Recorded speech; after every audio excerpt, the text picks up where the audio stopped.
It's the Orioles on Masson, and we are back with you here at Camden Yards for the second game of this day-night doubleheader. The Orioles having come away with a victory in the opener, a comeback 7-5 win for the O's, who now have a chance to sweep this first doubleheader of 2013.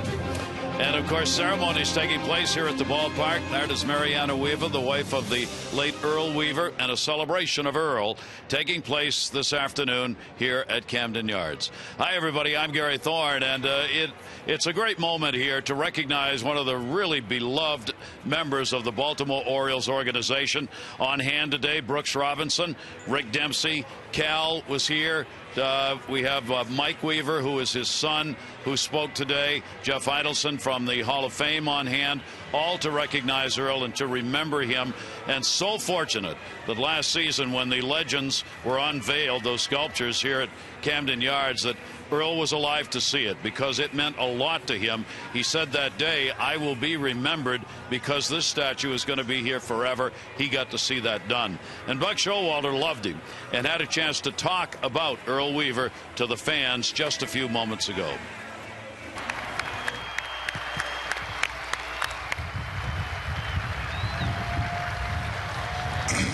You notice how far I had to move the microphone down from all these big guys. I think Earl would have had to move it down a little too. You know, when I think about Mr. Weaver, he finally talked me into calling him Earl, probably the last spring training. What it meant to him to come to spring training and be a part of our team down there, and the impact he made on us. It's an honor to be a manager of the Baltimore Orioles because of Earl Weaver.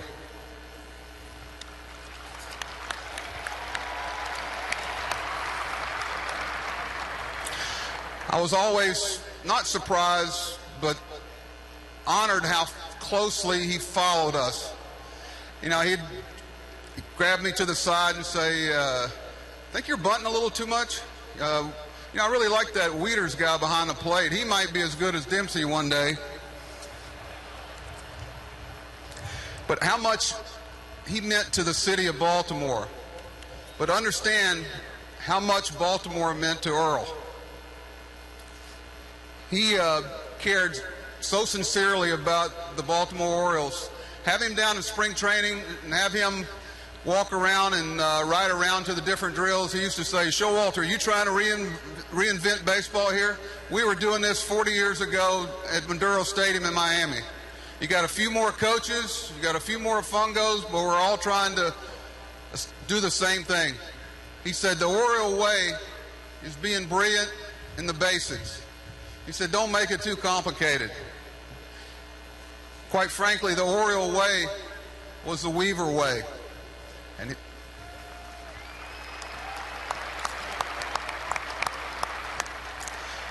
I think more than anything, the thing I'll remember about Earl was he gave me his time. And it meant a lot to me coming in here, because Earl was one of those guys that players, coaches, teammates wanted to please. He was a guy, whatever you may have had your run-ins, you wanted to please him, because he wanted one thing. He wanted the Orioles to be good, and he wanted to win. Mariana, God bless you. I wish I could have been there for the funeral, and I want to tell you right now, there's no place I'd rather been. But I knew we were going to be here today. I think more than anything, I just feel honored to have had him pass my way. I think everybody up here feels the same way. He impacted all our lives, and every day before the game starts, I always give a little look at the plaque in the dugout, and it's not a pat on the back, it's, "By God, you better be good today." So I keep that in mind. An honor to be asked to even speak here today, especially with these greats. So thank you, and I just hope we can continue to honor Earl by playing the game right. Thank you. Buck Showalter just moments ago talking to the fans here as Earl is honored on this afternoon, and appropriately so, because a very big piece of the Oriole pie. Oh, sure was. I mean, great words from Buck Showalter. I remember Earl Weaver coming down to spring training, and I was fortunate enough to sit in a couple of the meetings there, and the words he had were incredible. Some great stories, obviously, from the past, but pretty much the bottom line, just wanting guys to play the game right, and it all stemmed from preparation, and Buck alluded to the fact that he would drive around and ask about the drills, and that's what it was all about with Earl, just drilling guys, making sure they executed things properly, played the game simple, but played it the right way. And Earl, of course, in one of the last visits here, when the statue was unveiled, as he walked out after being introduced towards the mound, kicked dirt on home plate. Is there a greater tribute for Earl than that? Got a ball game coming up, second half of our doubleheader. That'll be coming up, and we will be back to take a look at where we are for game number 2.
Long ball. Hardy got one. Reimel got one. More importantly, the Orioles got a win.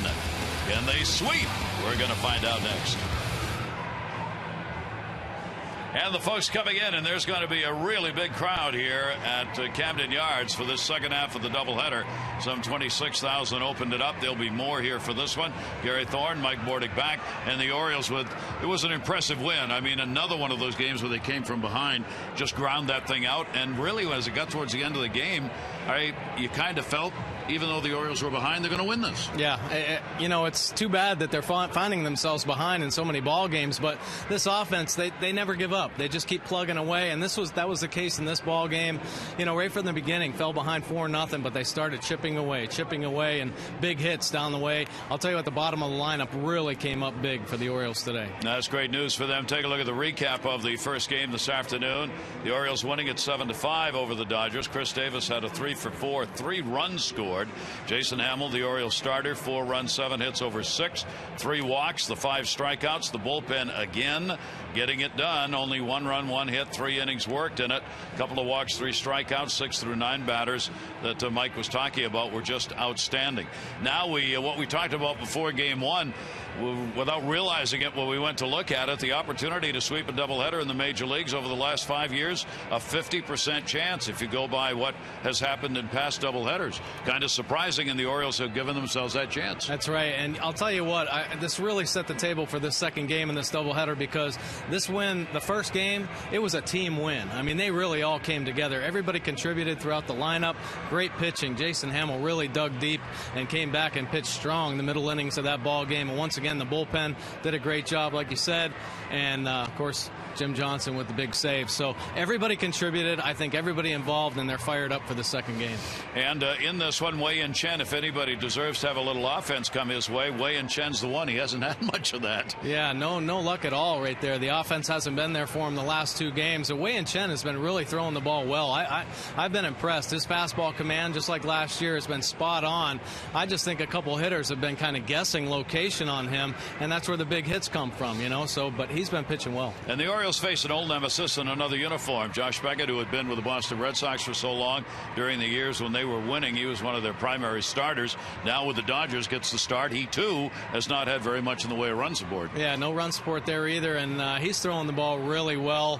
Has a nice low earned run average, but I'll tell you what, maybe his velocity has kind of diminished a hair, but I think he's going to his two-seamer a lot more, and he's pitching. He's actually pitching. He's not the power pitcher that we've seen in the past, and he's limiting his walks. He's still a strikeout pitcher, but nice movement on his two-seamer, and he's able to get ahead and keep his team in ball games. And be interesting to see this lineup for the Dodgers as Don Mattingly, their skipper, has changed the lineup. We're going to see a different lineup here in Game 2 from what we saw in Game 1. Doesn't make it any better or worse necessarily, but it is different, whereas the Orioles are pretty much going with the first game lineup.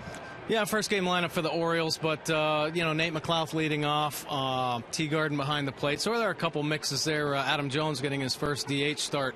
But I'm interested in see if the Orioles really push the envelopes team speed-wise, with Nate McLouth leading off. Chris Dickerson's in the lineup as well. And Josh Beckett, kind of known not for keeping guys close, controlling that running game. See if they push the envelope a little bit today. And for the Orioles, they've got the Dodgers right where they want them, in the fact that the Dodgers have now lost 5 in a row, just have not been playing very good baseball.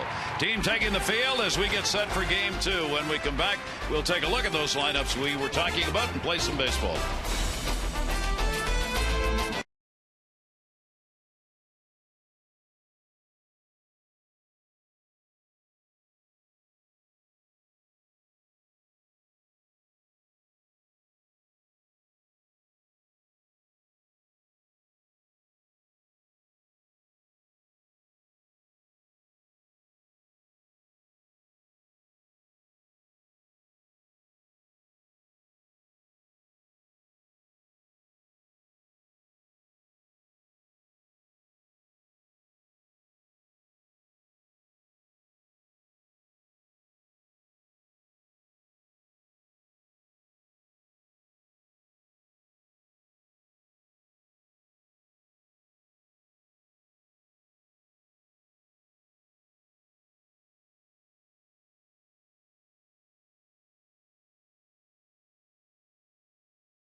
On Masson is brought to you by Southwest Airlines. Find our fares online only at southwest.com.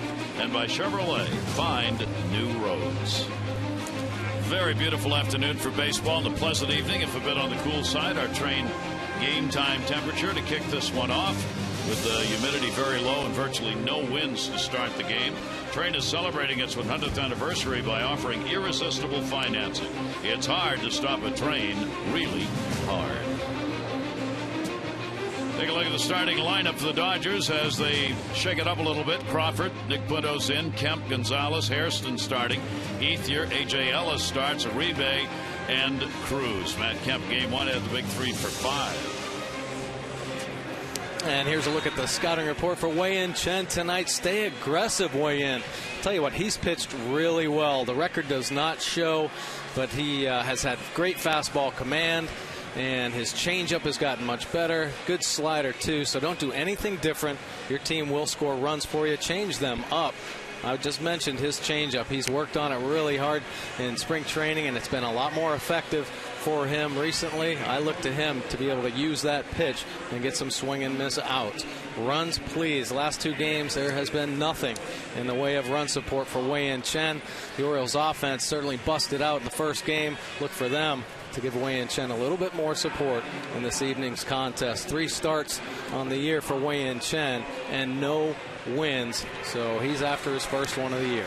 Kind of amazing on Wei-Yin Chen. He has not had a win in his last 10, count them, 10 regular season starts. As well as he pitches, that's really hard to believe. In those 10 starts, he's 0-6 and 4 no decisions with an ERA of 4.37. So he really just wants to get all that behind him and get into the W column. Yeah, definitely. He's pitched too good to not have a win.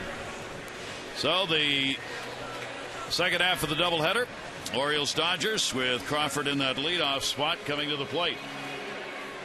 Carl Crawford on the season, a very good start, 361, a homer, 2 RBIs.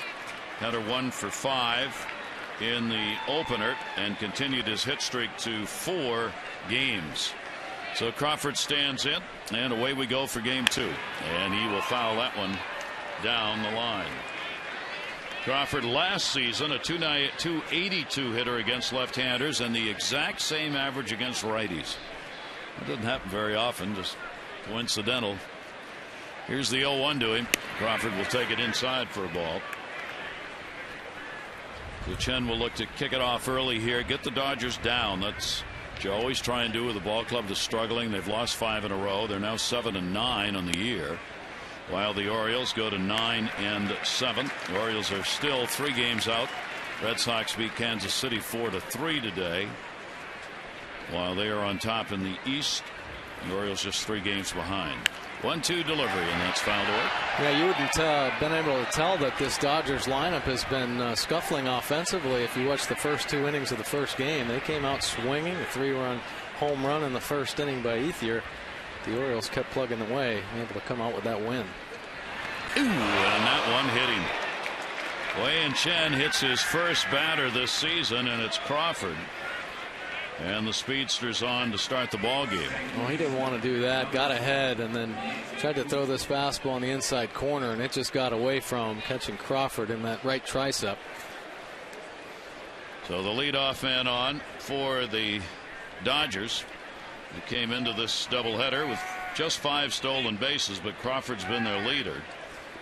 Crawford is 3 out of 5 in stealing. Nick Punto at the plate. He did not start in game 1. Punto, the switch hitter, who can handle a bat. Machado will play in at third base, just on the cut of the grass. See if he's going to bunt. Doesn't show, and the throw over to first base. So we'll see how Don Mattingly wants to play this. See all the games he's had against the O's and a 309 batting average. Nick Punto limited at bats here early this season, only 15 times up, 6 hits though. And he'll take the pitch up high for a ball. Take a look at Wei-Yin Chen here. First inning this season, first 12 games, no runs allowed. This is all the starters. In the last 4 games, 7 runs allowed in the first inning. So a little bit of a change here, and the Orioles have found themselves behind in a few ball games here in the early going. Crawford not going, 1-0 delivery, and that will be taken up high for a ball. Yeah, really amazing. The Orioles started the year out getting a lead in every ball game, not giving anything up in the first inning, and then all of a sudden it changed, and it has stayed changed, hasn't gone back. That happened in this ball game, in this doubleheader. Of course, the Orioles fell behind on the home run by Ethier in the first inning of game 1. That one he will lay in there, and the count goes to 2 balls and 1 strike on Nick Pinto. 4 strikeouts and 3 walks for him so far. Wei-Yin Chen has not walked many. He's had great control, using the defense behind him to record the outs. 2-1. Got it in. That'll be fouled off down the right field line. That's going to be out of play. Well, here in the early going, Wei-Yin Chen trying to establish that fastball, working in and out, trying to keep hitters guessing. It seems like when Wei-Yin Chen's been hurt, hitters tend to guess location on him, and recently in ball games he's been hurt by the long ball, and it just seems like he's executed real good pitches. It just seems like the hitters have been guessing on that location and cheating in on him. 2 ball, 2 strike count, and outside. Opponents are hitting 277 off him. That's a fairly high number, and it's pretty well split. 267 by left-handers, 280 by right-handers. A couple of home runs, one from each side of the plate for opposing hitters. He's trying to lower all of those numbers as he moves into start number 4. 3 ball, 2 strike delivery, and Nick Pinto will punch that one right straight back. Pinto working him hard here in this at bat. We're going to take a look at Wei-Yin Chen's pitch usage this year. The fastball, obviously 65%. That is his pitch. When he establishes that, all his secondary pitches become a lot better. Changeup, he's throwing it a lot more. I'd mentioned that in spring training, he and Rick Adair really worked hard on that pitch, and it's been a good one for him. The slider, another really good out pitch. Here's the 3-2 runner, does go. Ball punched up in the air to center field. Dickerson coming, can't get it. Oh, what a read by Crawford. Oh, either that's a great read or a real risk. But he got all the way down to second and then took off for third and makes it, and it'll be a base hit. And not a bad pitch here, just bad luck. Kind of got in there, got in on the hands of Pinto. You see Crawford running, and he got down there in no man's land, and I don't know if he just said, hey, I'm going to be out if I try to go back anyway, if Chris Dickerson comes up with this play, and he committed it, and he ended up making it in the third. So the Dodgers have runners at first and third with nobody out, and Kemp coming up. The Dodgers certainly hoping what they saw in game 1 from Kemp is indicative of what's to come, as he has struggled offensively but picked up the big 3 for 5, 3 singles in game number 1. Kemp on the big cut. Chen gets him to go after one away. See, in the first game, the Dodgers with the 2 for 8 and runners in scoring position, and the Orioles ended up with the 2 for 5. Both of these teams have had their problems in that department coming into the doubleheader. The Dodgers were 14th in the National League, hitting 171. 0-1 count, runners at first and third. Chen's pitch is going to miss inside, and the count will go to 1-1. Dodgers have hit left-handers at a 296 clip coming into the doubleheader, but they're only 3 and 4 in games started by left-handed starters, so they've had a good average against left-handers, but the record against the left-handed starters not so good. Here's the 1-1 delivery, and that ball's going to go for an out at second base. Good recovery. Hardy had it, lost it, picked it up, and obviously Nick Pinto was having to freeze, so they get the force out at second base. Yeah, you see the frustration in Kemp. Great play by J.J. Hardy, and the wherewithal, not knowing where it is, probably heard it or something, to get that lead out at second base, and now keeps the double play in order. Seeing with the ups, ball just didn't stick. I think he assumed it was in there, and as he's checking with his throwing hand, he's like, where the heck did the ball go? And as it drops right in front of him, good break there, not too far away, and able to get that out. So runners still at first and third. Here is Adrian Gonzalez. He had an 0 for 4. The Orioles held this big bat down. That one punched up in the air to left. McLeod trying to line it up for a throw. Crawford tags, and there'll be no play. It'll come into second base. So the Dodgers get on top on a Gonzalez RBI sac fly, 1-0. Take a look at the Orioles defense this evening. Nate McLouth just made that play and saw where the wind was swirling and brought that in. Chris Dickerson gets a start in center. Markakis over in right field. Hardy and Flaherty up the middle. Machado and Davis on the corners, and Taylor Teagarden getting the start at catcher. Gonzalez gets his 13th RBI. He leads the Dodgers in runs batted in. Here is Jerry Hairston Jr. Did not play in the first game. He makes the start in right field in this one. There are now 2 down with a runner on at first base. And Hairston will take the pitch for a ball. Hairston's hit in the last 2 ball games that he's appeared in. He had to serve a 1-game suspension. They decided to let him do it before they came to Baltimore, so he would be eligible to play in this series to go up against the left-hander. Chen with a little lob toss over. Hairston is hitting only 111 on the year against left-handed pitchers. They like his bat in there. 1 for 9 is the number against lefties. Chen with a 1-0.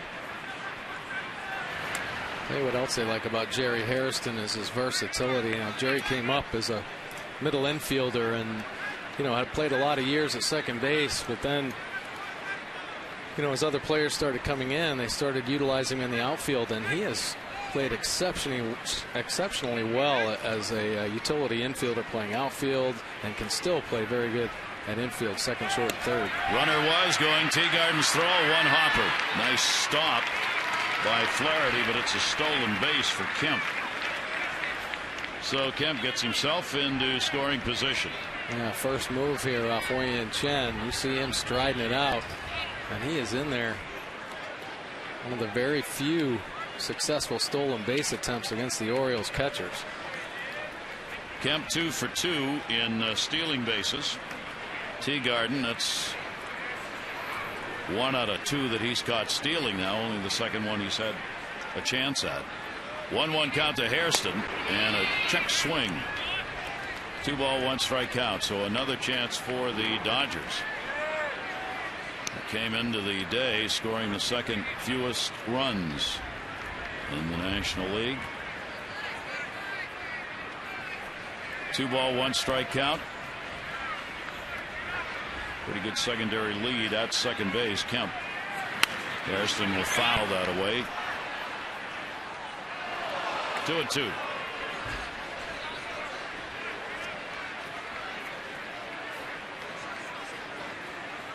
The reason they like Hairston against the lefties are the numbers he put up last year. He hit .293 off left-handers, 33 points higher than he did against righties. And Don Mattingly wanted him available to start this game against Chen. 2-2 delivery. And that one in the air to right center field. Markakis right there. And he's got it. Dodgers will pick up 1 run, 1 hit. They will leave 1 base runner on. 1-0.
WJZ tonight. Great to have you with us. Take a look at the starting lineup for the Orioles, brought to you by Southwest Airlines. McLeod, Machado, and Markakis, Jones, Davis, and Hardy, Dickerson, Teagarden, and Flaherty in Game 1. Hardy coming through. Home run, 3 RBIs. Man, here's a scouting report for veteran pitcher Josh Beckett. He has the full arsenal, and he has the ability to use anything for strikes. He mixes well, and he typically pitches very aggressively in the zone, but controlling the running game has been a problem. If hitters like Nate McLeod or Chris Dickerson get on, they're going to try to push the envelope, advance into scoring position, and he, much like Wei Chen, receives little help from his team offensively, although Dodgers did put up 1 run in the first, so he's looking for some help from his offense. 3 starts this year, a nice low 3.26 earned run average, 17 strikeouts, still considered a power pitcher, and only 3 base on balls. Nate McLeod leading it off, the 0-1 delivery, and that will be fouled away.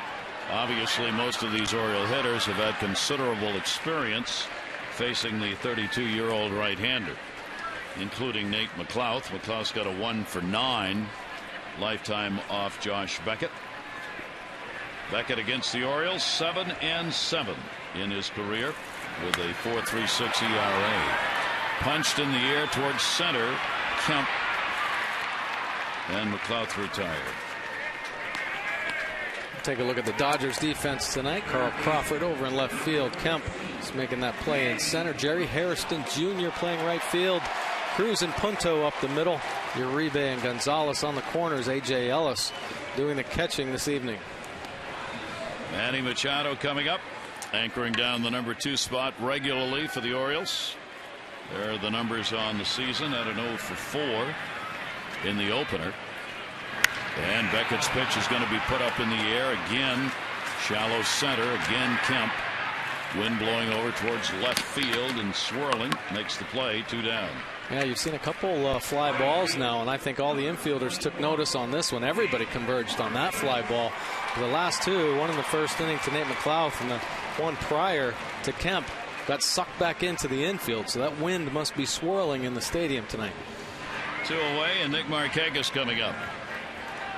Markakis a 1 for 4 in the first game.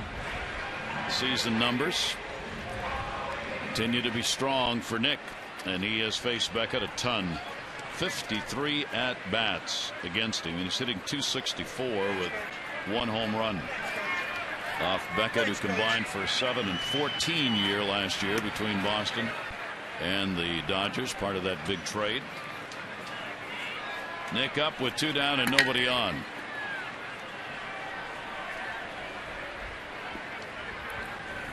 Uribe actually in at third base. Why? I don't know. You know, well, the Dodgers defense here, especially in the first game, we've seen shifts on a lot of the Orioles hitters, and they haven't moved one bit. Maybe the second baseman has slid back on the grass, but no major shifts. Every third baseman honoring the bunt. Pretty straight up baseball defensively, which we don't see very often anymore. And a 2-1 count on Markakis. Don Mattingly. Already some rumors. The Dodgers, there were big expectations. Off to a 7-9 start, 5 games out.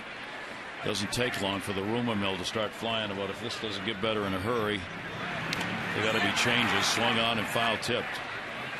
And already some of that going on in L.A. because with new ownership and all the publicity that was gained and all the money that's been spent. I mean, a ton. The expectation was results in a hurry. That deal, Gonzalez, Beckett involved in it. Kemp got a big deal. Fans and owners want wins. 2-2 delivery. Markakis will foul that one back. Take a look at what Josh Beckett is going to be featuring tonight. We'll say the fastball, cutter, curveball, and change. But his fastball, he has a 2-seam fastball and a 4-seamer. He's been going to the 2-seamer much more. You'll see him try to backdoor it or even front door it on hitters. Great movement, starts it off the plate. Markakis will loop that one to left field. Crawford is there, and he's got it in 3 fly ball outs, and that'll do it. So the Orioles are retired in order. We've completed 1 game, 2. Dodgers up.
Free 877-241 Luna.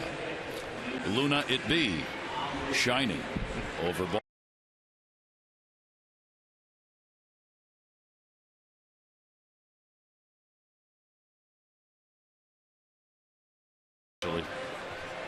It's a little nippy.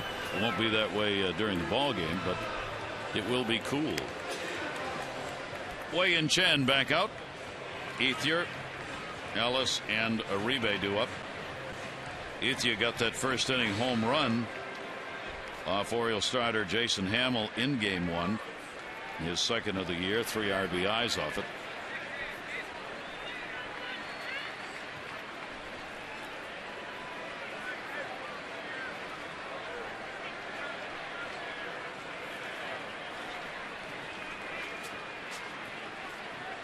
Orioles play it straight up defensively, and Ethier will take the pitch up high for a ball. Ethier was outstanding against the righties last year, hitting .325, but only .222 against left-handers. Pops that one up. That's going to be out of play.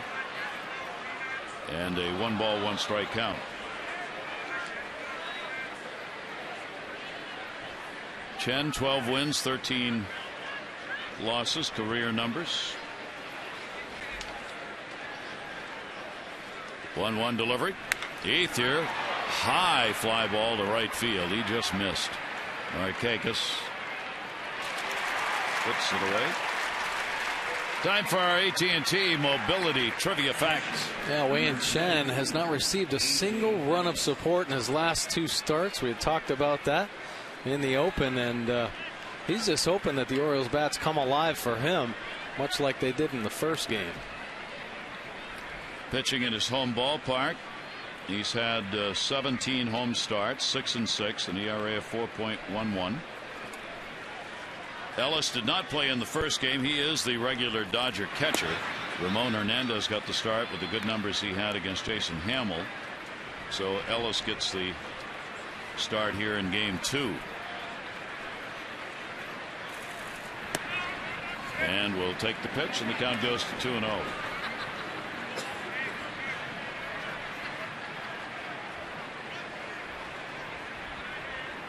Chen, the 2-0 delivery. Chen pitching against the Dodgers for the first time. He has pitched in interleague play. He's had 4 starts. Braves, Pirates, Nationals twice, and he's got a 2-2 interleague mark. That is down for a 3-1 count. Let's look at Wayne's changeup right there. Pretty good pitch, just out of the zone. Ellis didn't bite on it though. 3-1 delivery to Ellis, and he's on with a walk. That is the first walk surrendered by Chen. It comes with 1 away. Not too late to start enjoying Major League savings over the cost of single game tickets. Become an Orioles partial season plan holder. VIP orange carpet benefits, exclusive access, early access to the ballpark. Skip the ticket lines and upgrade your summer. You can get details 888-848-BOARD or Orioles.com/season. Juan Uribe. Uribe getting the start at third base. Did not play in Game 1. Uribe down to third. Uribe so far this season against the lefties hitting .143. He's had 1 home run against left-handers. Obviously not a lot of at-bats, 15 of them.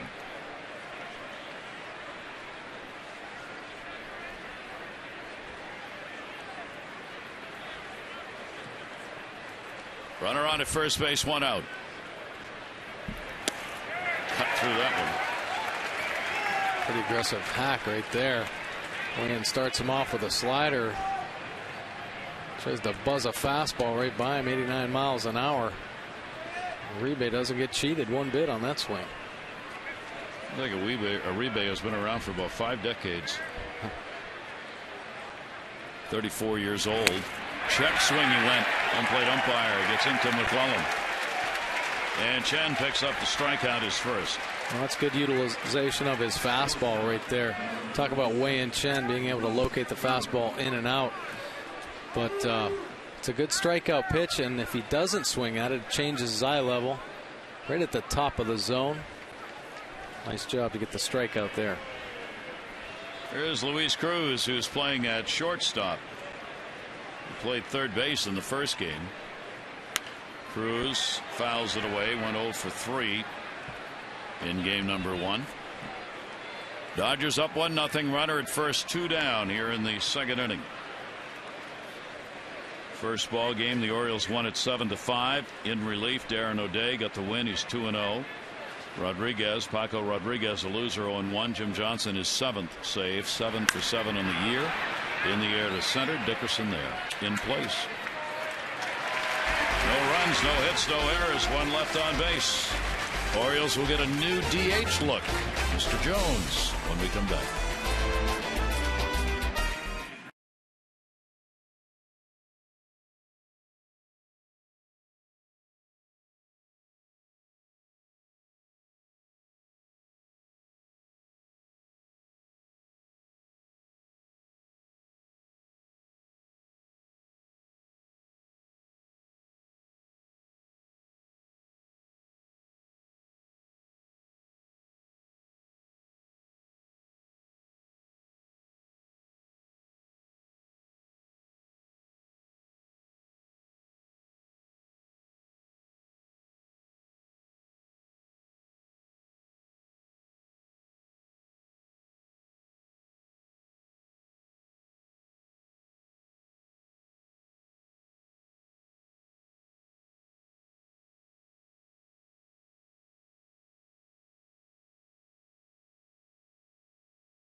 Lease of Baltimore. Julie, you've already won $500 just for being selected. You get $100 for every Orioles hit and an extra $500 for any Orioles home run in the 5th inning. For your chance to be the Maryland Lottery Hit It Big contestant of the game, play 5-card cash. Go to mdlottery.com/Orioles to enter. Pretty night. Dropped a couple of degrees already, down to 57. The skies are clear. So as Mike pointed out to me, we will have radiational cooling as we move along in the game. Jones had an 0 for 3 in the first game, and for the first time takes the position of DH. Hitting at 375, and the pitch down low for a ball.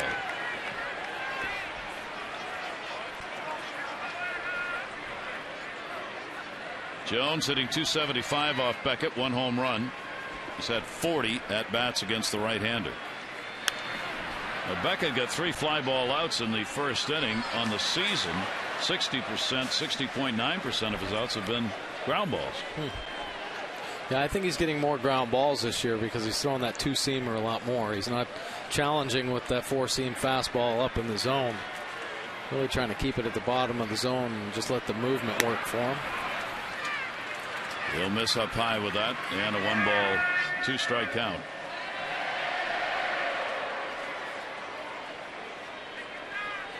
Mattingly sitting.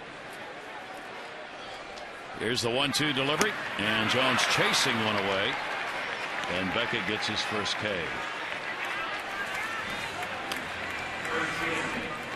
Take a look at this cutter from Josh Beckett. Great location, working that outside part of the plate. And you see his hand come off the side of the baseball, gives it that little extra movement off the plate, and he'll be able to work that cutter on the outside corner, and then the 2-seamer he tries to start off the plate and have it come back on.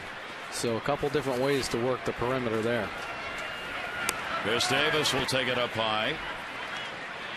Chris in the first game, 3 hits, 2 doubles and a single. He scored 3 times, 3 for 4. Big game for Chris Davis. Beckett's delivery to him, getting turned around a little bit. He is 6 for 17 lifetime off Beckett.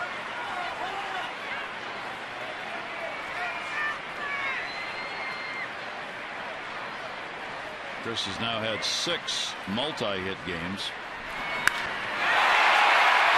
Way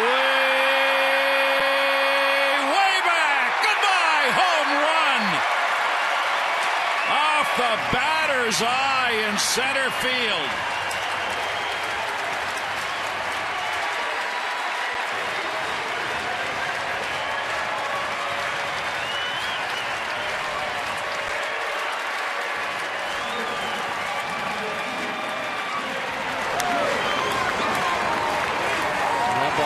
Destroyed by Chris Davis. You let him get his arms extended. I think everybody in the ballpark knew that one was gone right off the bat. Wow. J.J. Hardy up. Ball game tied. Hardy takes it.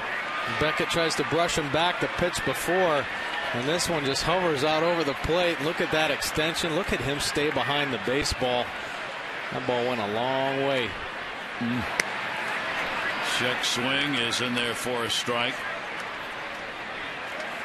This is what pitchers try to stay away from. Chris Davis getting those arms extended. Look at him stay behind. Look at the lean back. Great power position by Chris Davis, and he posed up for a second on it too.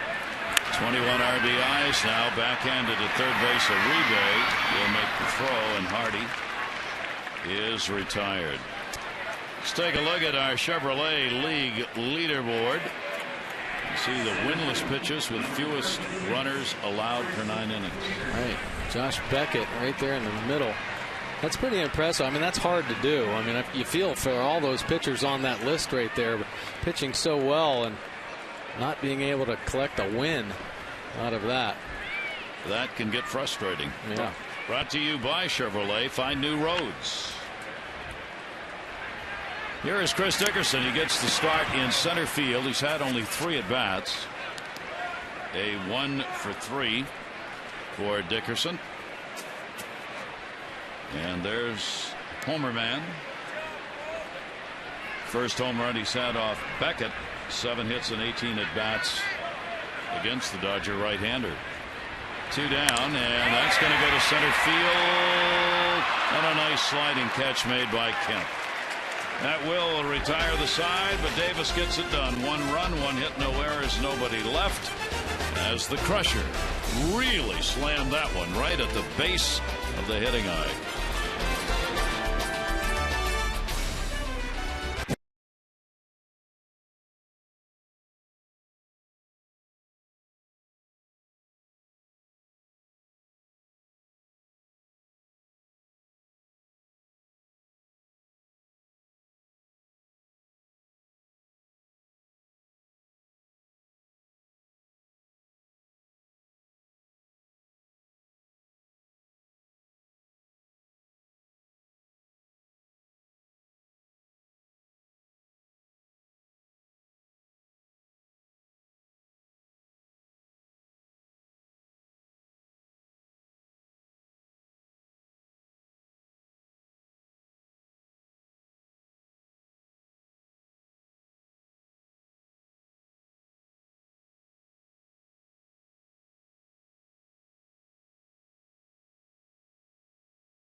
Bank for the achiever in you, and by Just for Men. Just for Men auto stop is foolproof. Gray is over. Tulips are no fools. They know when to go home. Temperatures dropping.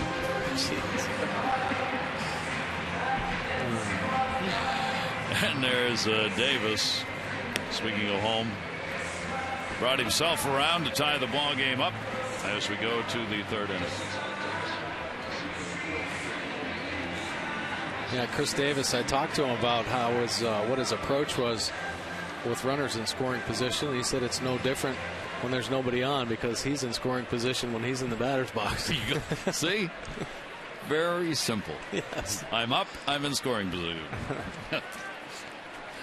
Here's Crawford, top of the order, hit by a pitch and scored, and will foul it away. RBI Gonzalez and a sac fly for the Dodgers for the first run of the ball game. Crawford at 375. One home run, couple of RBIs. More importantly, though, he is scoring runs, and that is his job in that leadoff spot. And stealing bases. He's now scored 14 runs for the Dodgers, far and away their leader in that department. 2-1 count. Left-hander's delivery to him, and Crawford can't get out in front of it there and fouls it off. Here's our Hollywood League leaderboard, the lowest opponent average versus number one hitters. Number one hitters, Bronson Arroyo leading the way, but Wei-Yin Chen right there in the number 2 position at just a 184 batting average. That's very impressive against leadoff guys. Almost hit him again. Slots, tables, and dining, the ultimate triple play at Hollywood Casino at Charlestown Races.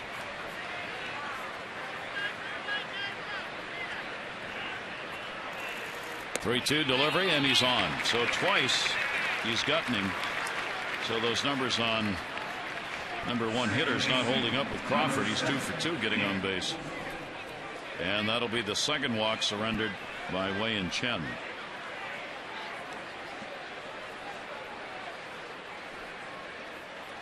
And again, Orioles defense will have to be on their toes, as was true in the first inning with Nick Punto up there. Anything goes. Crawford could be stealing. He could have a hit and run. Could have a bunt. And the pitch is taken for a strike.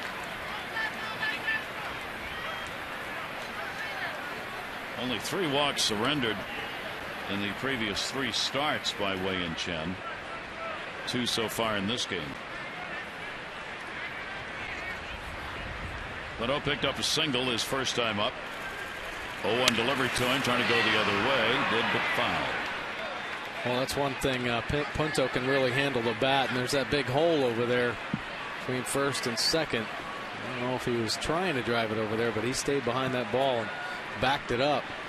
And pretty close to getting it down that right field line.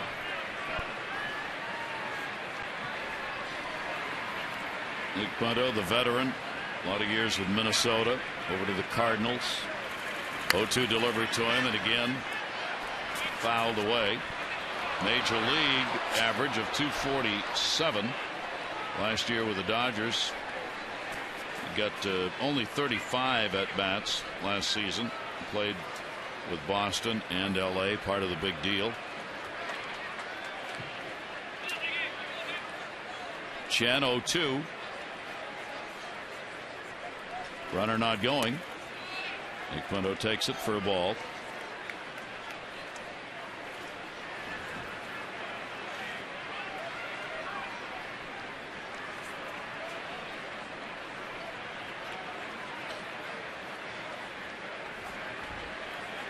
Crawford, decent lead over there at first base. Davis off the bag. There he goes. Foul back. Trying to hit behind him again. Stays at 1 ball, 2 strikes. Yeah, good jump right there, and I know Punto saw that, but nothing you can do when you have 2 strikes. You just have to, you're on your own up there. You don't want to strike out.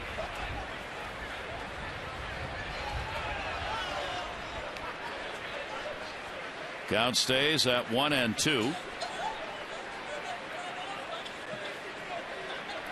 Runner not going. Ground ball, chopper, second base. Flaherty, Hardy, hustler over, got him.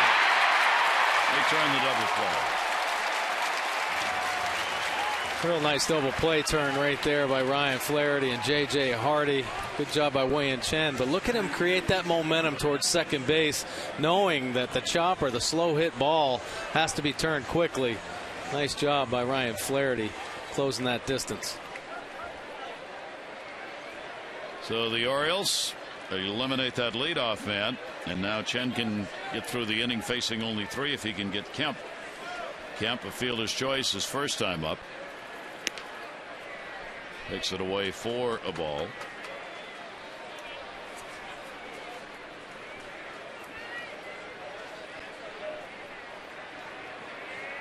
Kemp hitting $179, and will take the pitch down low. 2-0 count on him.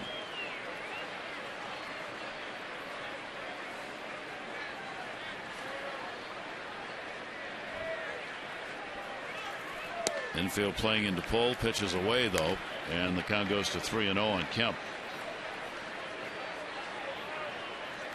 Kemp has not been drawing a lot of walks here with his tough start. 19 strikeouts and 3 walks so far this season. Too many strikeouts for sure. There's something going on there. And he gets a free pass here. So here in the first 3 innings of this ball game, Chen has equaled the number of walks surrendered in the first 3 ball games.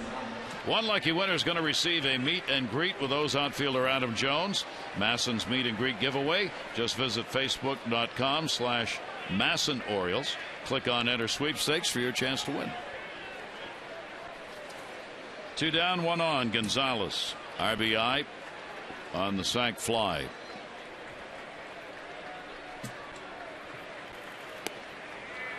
And that is in there for a strike. Doubleheader days. Home plate umpire. It's the one or the other game off. So it was Tim McClellan, who's behind the plate for this game, who did not work at all in the first one.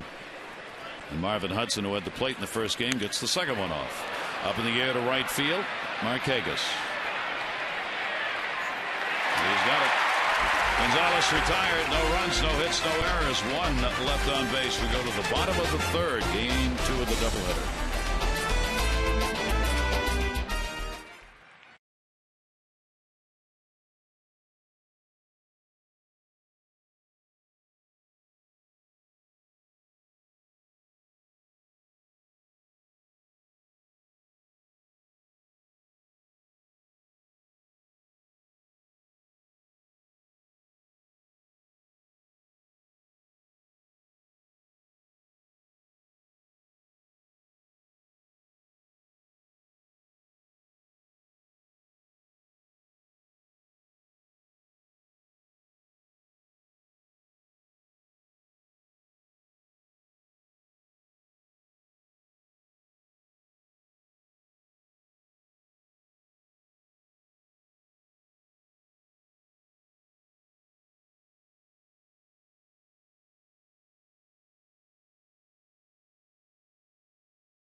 Game here at Oriole Park. You can enjoy an early summer afternoon, family and friends in the ballpark that forever changed baseball. Tickets in advance start as low as $9. Get yours right now, 888-848-BIRD, or go to Orioles.com. Big crowd on hand for this second game, and folks who believe when they get home they should go directly to bed. That's Where's Waldo, man. Oh, don't your kids have a Where's Waldo books? And the pitch is taken for a strike. Taylor Teagarden. I can let you borrow some of those books. I have a lot. As long as you don't give me the pajamas. And the pitch is taken outside, 1-1. That's what I do on long flights on airplanes. Where's Waldo? Taylor Teagarden getting the start behind the plate for the Orioles. And that will be foul back. Only had 3 at bats. He's looking for his first hit of the 2013 season. Matt Wieters is the starting catcher. you don't get a lot of opportunities. And so Taylor Teagarden trying to take advantage of all he can. Only the second start he's had for the Orioles. 1-2 delivery on the way to him. Taylor Teagarden to right towards the corner. Hairston over. Look out. Sliding. What a catch. What a catch by Jerry Hairston Jr. He had a long way to go. Slid with that wall right in front of him and stayed focused and caught it. Nice play. Yeah, it really was. And we had talked about his versatility with that wall coming up. Dangerous play. He lays out for it. Great concentration right there by Jerry Hairston. And then ends up sliding into the wall. Big out. Start the inning. Big defensive play. And now here's Ryan Flaherty. Flaherty will take the off-speed delivery for a strike. Top of the order. Nate McLouth waiting on deck.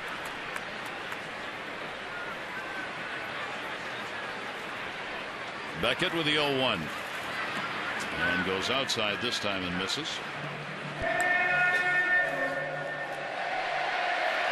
Ryan Flaherty, a couple of hits, 28 at bats. Ian Casilla battling for that second base spot and time in the lineup. Turned over that pitch down and away from him. 1-2. Yeah, great changeup. Talk about that full arsenal that he has. You see him mix in the big breaking ball as well. That was kind of his trademark pitch for so long. That changeup right there was really good. Flaherty 1 for 3 off Beckett. 1-2 deliveries way up high. Red Sox had the emotional return to Fenway Park today and came away with a come from behind 4-3 win against Kansas City. Buchholz is now 4-0 with an earned run average of .9. Here's the 2-2 delivery and out in front of it in the air towards center. Kemp. And 2 down. Take a look at Josh Beckett. Since 2010 you see the walks per 9 going down, so might be a sign of maturity. Although a little bit of fluctuation last year was definitely one of his rougher years.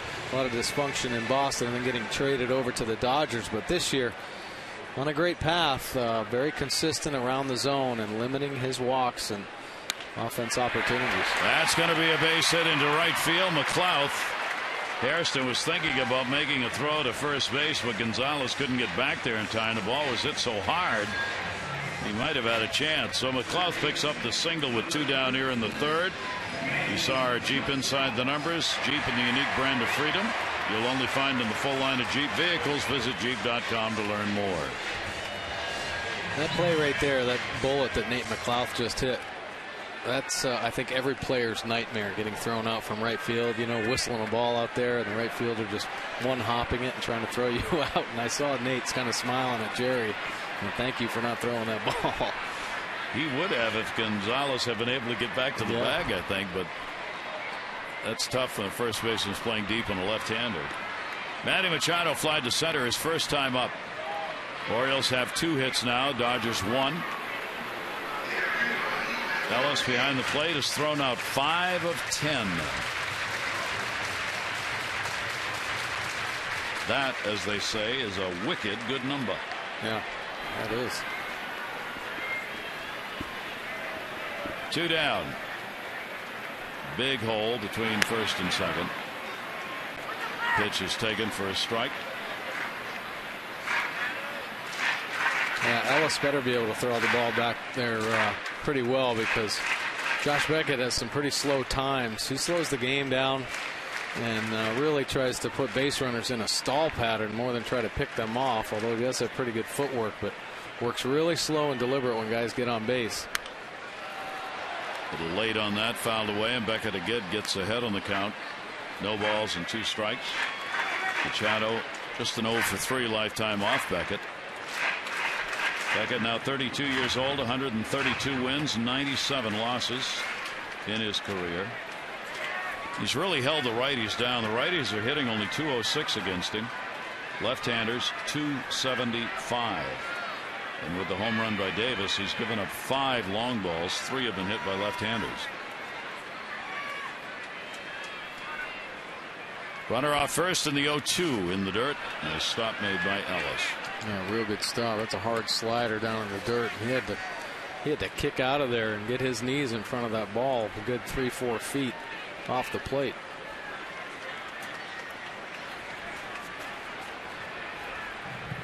We saw cool enough tonight, so the umpires are allowing the pitchers to blow in their hand. Keep it warm. Markakis waiting, hoping for an at bat here with 2 away. Clout off first base, 1-2 delivery. Hit hard, base hit. Clout will make the turn. Kemp up, will hold him at second base. So Machado gets his first career hit off Beckett, and the Orioles with 2 down have runners at first and second base. Pretty good swing right there from Manny Machado, and that was a bullet back up the middle. Cruz just kind of a courtesy break to the ball.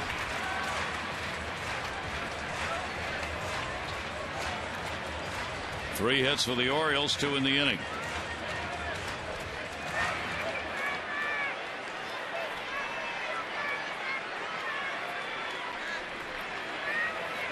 Orioles had a 2 for 5 with runners in scoring position in the first ball game.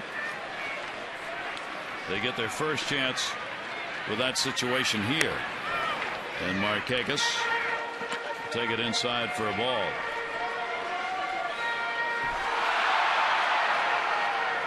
.288 on the year for Nick in this situation.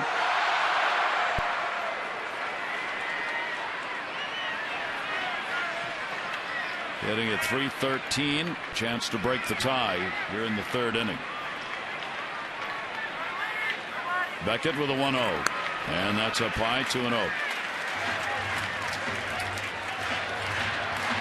Well, great opportunity here for Nick Markakis. Says he's not a guest hitter, but I wouldn't be surprised if he's looking at a certain zone and he's going to attack that zone if it's in it.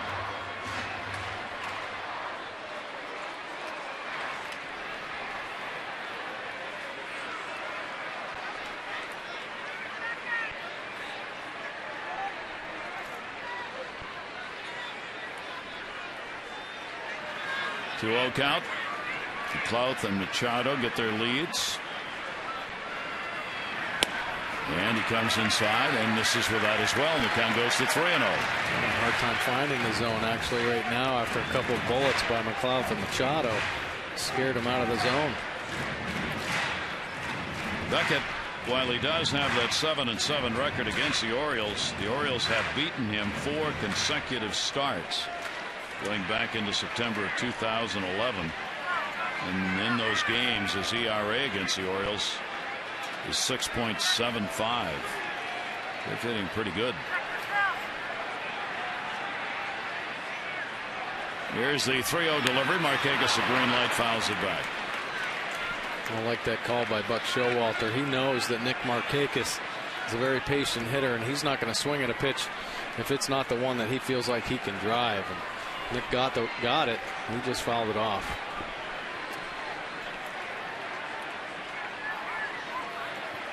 Knowing the strike zone so well, the confidence that he's not going to chase with a green light.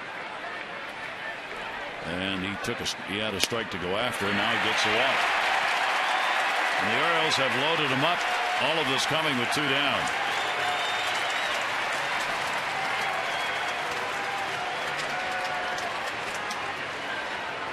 First walk surrendered by Beckett. Ellis heads out to the mound.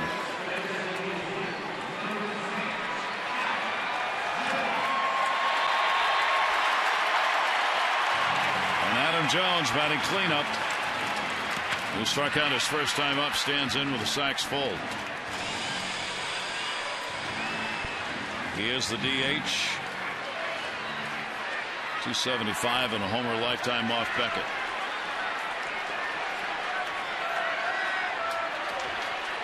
Orioles have gone 4 for 15 with the bases loaded this year. A couple of grand slams. Davis and Wieters. Jones will take it outside. That's the one Beckett struck him out on his first time up. Game tied at 1, but the Orioles a real chance here with 2 outs. And coming into this doubleheader, Adam Jones was hitting .333 with 2 strikes on him and a 2-out RBI hitter. Both situations real good numbers.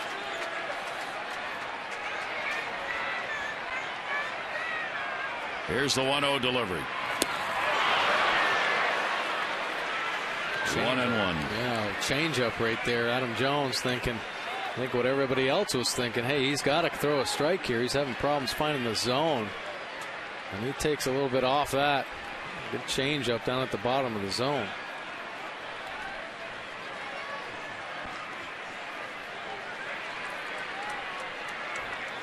Big moment early in the ball game, 3rd inning.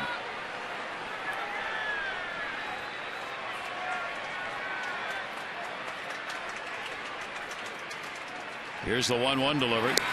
Outside again. Makes the play on Teagarden to let off the inning. All that more important the way this inning is gone. Hairston made that fine catch in right field. Recorded an out. Ended an at-bat for the leadoff batter for the Orioles. Flaherty flied out, then McLeod single, Machado single, walk to Markakis.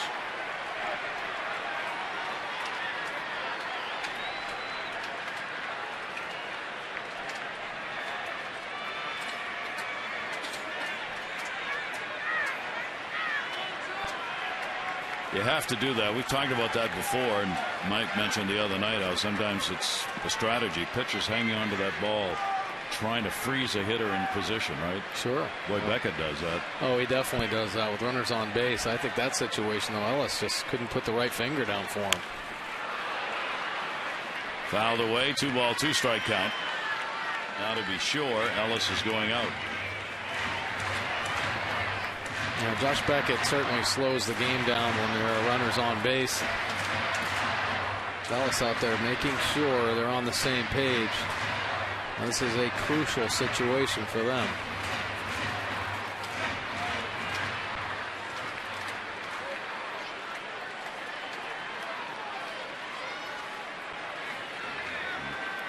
McLeod the single at 3rd, Machado single at 2nd, Markakis the walk at 1st.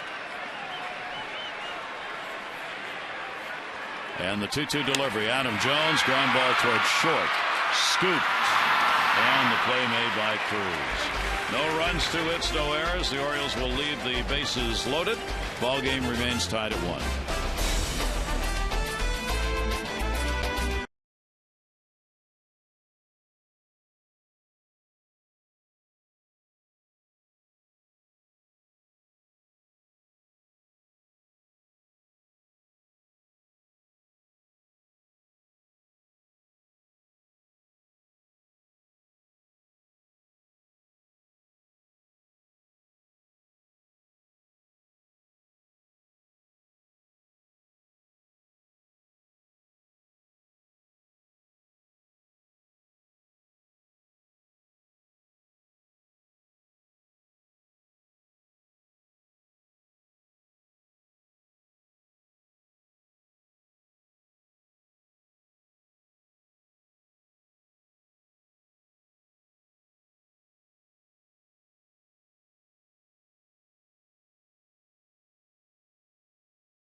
Destination for culinary adventure, from the fresh local seafood to an array of Zagat rated restaurants. You can learn more by going to savorsarasota.com. While it may be on the water, the array of food available is worldwide. Downtown Sarasota right there. And here at Camden Yards, cool night, but a good one for a ball game and a big house on hand, seeing if the Orioles can sweep this doubleheader, having won the opener 7-5. We go to the fourth inning. Orioles won 3-0. The Dodgers won 1-0. One hit off Wei-Yin Chen, the single by Nick Punto. The run scored, sac fly by Gonzalez after Crawford was hit by a pitch to lead off the game. The Orioles got the homer by Chris Davis. Yeah, Wei-Yin Chen really still trying to settle into this ball game. A few base on balls, a hit batter. So trying to be consistent. He's actually been working on establishing that fastball, but loses it every now and then. And mixing in some of his off-speed pitches. The 2-0 delivery on the way. That will be taken for a strike. 3 walks, 1 strikeout for Chen, 1-1 for Beckett.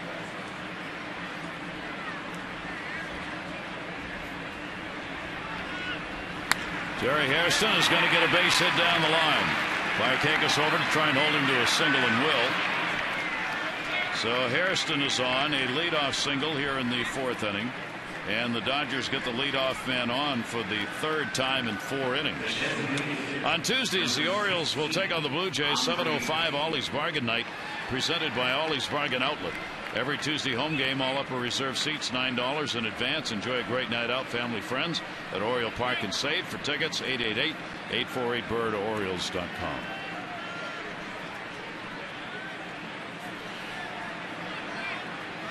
Here is Ethier, flied out to right field, his first time up. And that pitch is in there for a strike.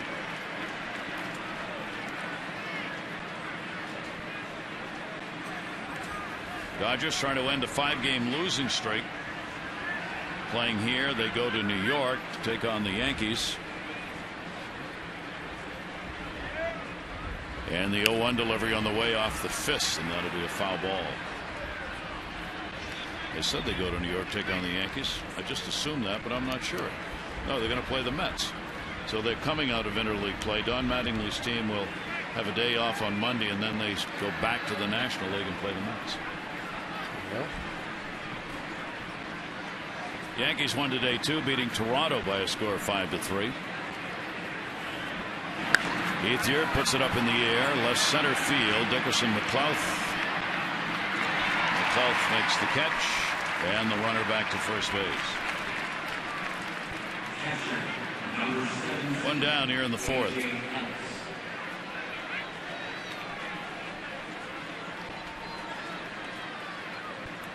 Ellis drew a walk, his first time up. The Dodger catcher. Real fine start. .415 on base percentage. He has struck out 11. Nope, check that. He's better than that. He has struck out 9 times, and he has drawn 7 walks. Takes the pitch for a strike. A nice get me over breaking ball right there from Wei-Yin Chen. See, in the middle innings, he's going to start mixing it up a little bit. It's nice to see that he has command of his off-speed pitches and trust that he can get ahead with those. 0-1, 1 away. Runner on at first is Hairston. And that's going to be a souvenir.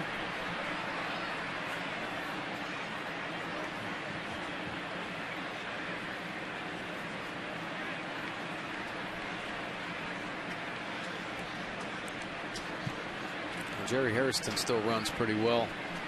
Of course, first base coach Davey Lopes, exceptional base stealing coach, so he's trying to pick some things up from Wei-Yin Chen.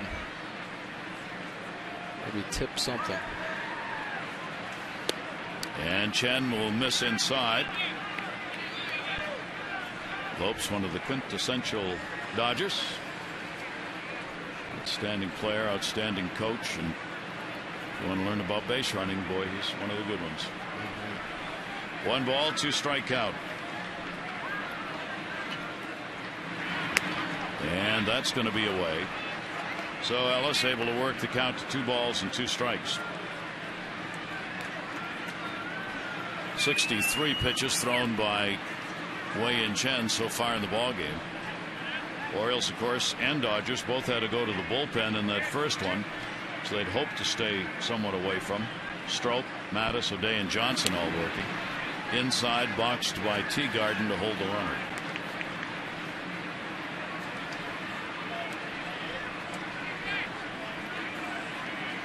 So full count 3-2, and with one down, we'll see if Mattingly will send Hairston. The Uribe waiting on deck. Only one out. Runner stays. 3-2 in the air to right. Markakis. Nick's got it, and there are two down. Mid-Atlantic Sports Report will return on Monday 5 to 6:30. Tom Davis, Dave Johnson, Mel Lanton, and Phil Wood. They'll take a look at those new look, now losing Toronto Blue Jays as they come to town. Tune in at 5 for batting practice look-ins. Player Sound and more right here on Masson. Like the Dodgers, another situation with the Jays where people are going, wait a minute, what's going on? Yeah, they made some big moves in the offseason and were actually picked as supposed to be the best team in the American League East for all those pickups, but a couple big injuries. Reyes goes down with a bad ankle injury, and he's going to be out for 3 months. That's going to be costly. He's an impact offensive player as well as an impact defensive player. Their pitching just hasn't been there. You know, some real big arms that just haven't been able to get over the hump just yet. Toronto's now 7-11. They are 6 games behind Boston. Uribe with a 1-strike count. Uribe, a strikeout victim, his first time up.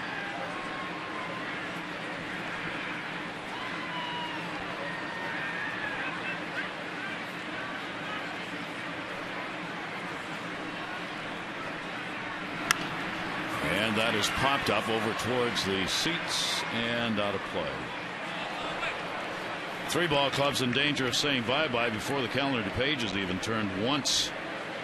You look at how many games out they are. Houston's already 6.5 behind. Miami's 9.5 games behind Atlanta. Atlanta, of course, off to that great start. And San Diego's already 7 games out. Jess, there's a lot of baseball left. When you start like that in April, you're in trouble. Here's the 0-2 delivery. Uribe will take it up high. Yeah, most teams would rather not start like that. Start the grind of the long 162-game season in April. But unfortunately, there's always a few teams that do.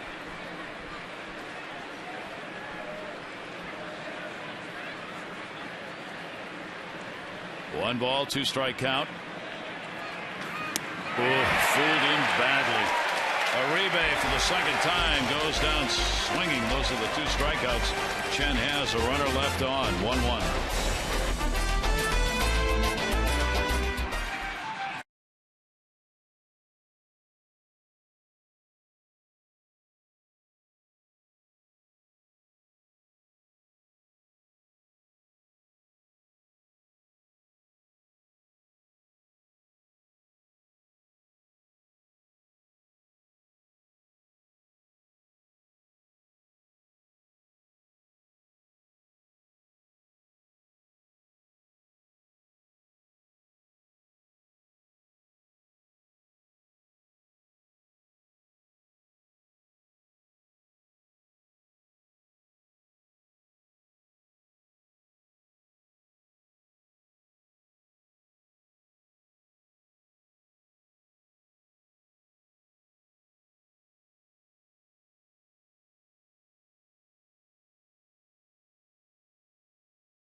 visit OCOcean.com and click on Lucky Summer of 13 for special deals and discounts. And by Acura. A night where you'd rather be on the harbor than in it. Not a good night to go swimming. No. Rick Adair, pitching coach. Wei-Yin Chen on the left, and the interpreter. His interpreter Tim getting some airtime. Great guy. Ball popped up in the air, third base by Davis, who had a home run his first time up. Uribe battling the breeze a little bit.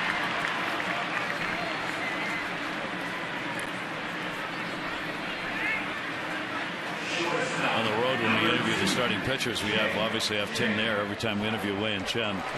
And he's always got a big smile on his face. So I asked him last time, he said something about, I said, all right, did Chen have command of his pitches? And then he asks it, and then he comes back and gives me the answer.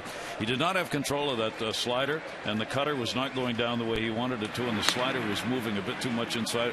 And I was like, did he say that? Or are you making this up? And he really knows pitching. I mean, he honestly does. He's a big baseball fan, but he really understands pitching, and he understands Wei-Yin Chen and what Chen's trying to get done. And when you ask him questions about how Chen is performing, he knows. Right. He knows just from watching. Yeah, and he has a great relationship with all the guys on the team as well. Yeah, he's a great guy. Fouled off, out of play into the seats. Hardy, a ground ball out his first time up. Beckett, a walk and a strikeout so far. Hardy now is 6 for 23 with 1 home run lifetime off Josh Beckett.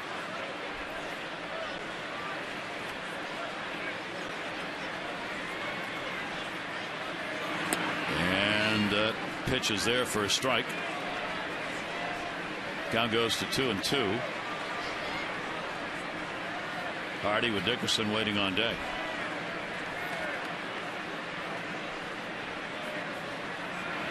Jammed him and got a piece of it. Keeps the at-bat alive. A good movement on that pitch right there. Another changeup that has great life to it. Faded down and in on JJ. Right off the hands. Beckett in his 14th start here at Camden Yards. Previous ball games, he's got a 5-4 record here in this ballpark. ERA of 4. 2 ball, 2 strike count. Breeze has died down again. And a cue shot that's going to stay foul.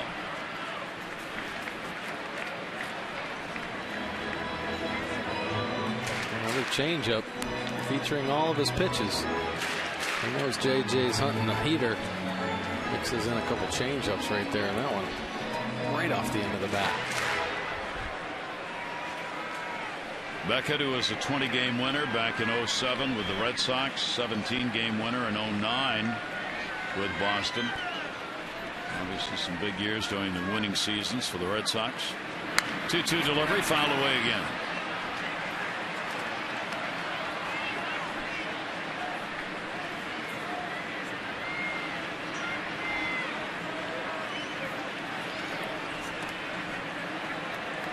Presley, hitting instructor on the left. Manny Machado, learning, watching. Now that's one great attribute Manny has, is he's willing to learn from everybody, and right there he's nestled up to Jim Presley. Nick Punto's got that one. Hardy retired. 2 down. Well, when the Orioles win, everyone wins all season long. When the Orioles win and score 5 or more runs, you get 50% off regular menu price online orders at papajohns.com. And you just enter promo code Orioles5. Better ingredients, better pizza, Papa John's. Valid at participating Baltimore area Papa John's.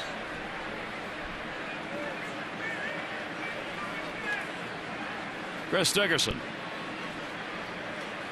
getting the start in center field, flied out to center. First time up. Beckett's pitch is in there for a strike.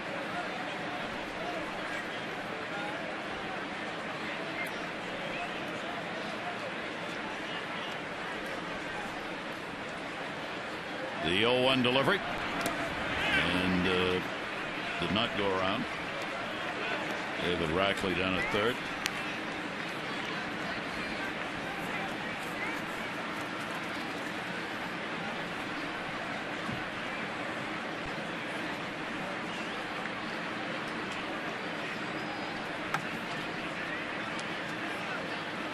Beckett set and the 1-1. Reared back on that baby. Yeah.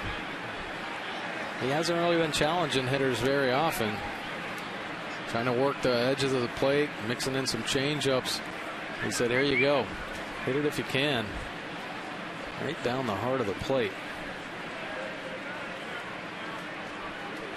1 ball, 2 strike count on Dickerson. Beckett off speed that time on the outside part of the plate. Oh! What is he doing with that? A cannon shot way over the head of Gonzalez as Beckett looked like he was trying to knock the barn door off as he wound up on that one. Well, so many speed, right? Yeah, so many pitchers get a little bit in between whether they want to feather it over there. He just let that one go. He lost it at the top. That thing took off. He's lucky that one didn't go down all the way down to the right field wall. So the error charged on Beckett keeps the inning alive for the Orioles and Taylor Teagarden. Dickerson on with good speed. Teagarden had his at bat ended on a fine play by Hairston in right field in foul territory. He made a sliding catch up against the wall. Good lead by Dickerson. Taylor takes it outside for a ball. Well, Wayne Kirby over there with the stopwatch checking out the times. He can fall into patterns, long waits. Just kind of get that guy on first base to feel like he's got cement in his shoes. But Chris Dickerson, a lot of time in the big leagues, so he can be patient. He's extending his lead again. 1-0. Teagarden in the air and foul.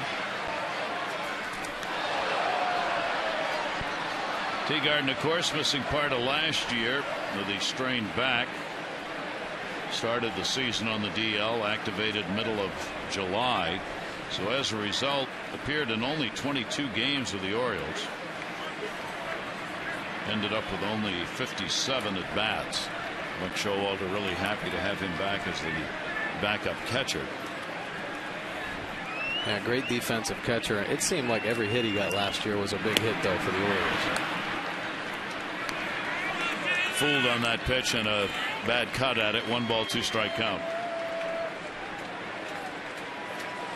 Look at Matt Wieters getting a half the day off so far. All right. 1-2 the count on Teagarden. Dickerson again extends that lead. There he goes. Swung on and held on to. May have been foul tip. Teagarden a strikeout victim. Orioles will leave 1 on. Ball game 1-1.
Buck Britton off to a great start, 3 for 5 today versus Akron with a double, a couple RBIs and a run scored. And this season, .333, 2 home runs, and he's trying to catch Crush Davis in the RBI category, 18 already in the young season. And our Twitter chatter comes from Jerry Krasnick of ESPN.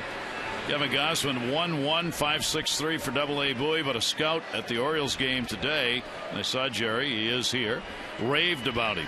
Said he's pretty close. Pretty close, huh? Well, he was pretty close in spring training. Yeah, he had a great spring. Great spring, and, you know, he has had a good start and a bad start, but he's going to be something special. That's a live arm. Cruz up, takes the pitch away from Wei and Chen. 1 ball, 1 strike, flied out to center. He's an 0 for 4 here in the doubleheader today. 1-1 delivery. Gets it in, pops it up. First base side. Taylor Teagarden right there to put it away. 1 down. We're in the 5th inning of a 1-1 ball game. Dodgers got the lead on a sac fly. Gonzalez bringing home Crawford. The Orioles tied it. 2nd inning on the 7th homer of the season by Davis. Tell you what, Wei and Chen, his pitch count up to 72. They're the 1-run ball game. He is finding ways to get big outs and keep these Dodgers off the bases. Down the line the other way. Crawford. We'll take a look at Wei and Chen fastball whiff percentage. Opponent batting average last year 18.5% swing and miss with that fastball and a .259 batting average. This year down a little bit, 6.9, and of course the batting average up. I think Wei and Chen has been experimenting with some mechanics a little bit, and when he starts getting a better feel for that changeup, you're going to see that batting average come down quite a bit. Wei and Chen is a special pitcher with a really good fastball. 1 ball, 1 strike delivery on the way. Crawford has been on, hit by a pitch and scored that 1st inning run and then drew a walk. His 2nd time up.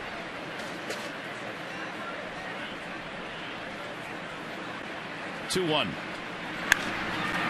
McClough.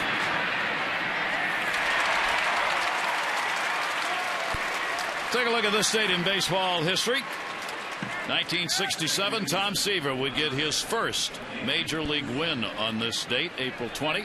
And on April 20 in 97, Mark McGwire became the 4th MLB player to have a home run over the left field roof at Tiger Stadium. McGwire now the hitting coach with the Los Angeles Dodgers, coming over after being with the Cardinals, and Tony La Russa now has joined Don Mattingly. The others who had that home run over the roof at Tiger Stadium were Harmon Killebrew, Frank Howard, and Cecil Fielder. Only players to do it. Pitch is taken down low and a 2-0 count.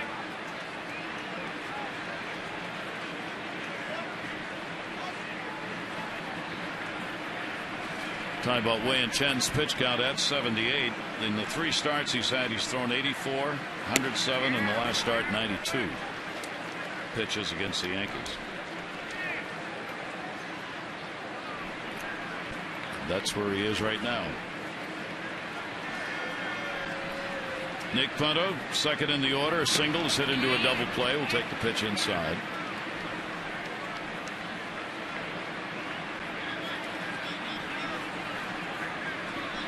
Three and one, trying to draw the walk.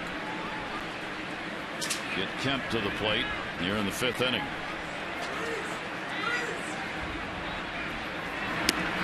And we'll take the pitch for a strike. Saw the big number 4 lit up in the warehouse over there. Ceremony to honor the Earl of Baltimore before the game. Crowd coming in early. Brooks Robinson rather on hand. Swung on and foul tipped. Jeff Idelson from the Hall of Fame was here to speak. Rick Dempsey with some great stories about Earl and his family on hand. Buck Showalter himself going out to speak and talking about that number 4 in the dugout. Saying, I just hope we can keep honoring Earl. Every time I look at that number 4 in the dugout, I think we got to win some more. And the pitch is away. There is walk number 4. Comes to 2 down here in the 5th inning.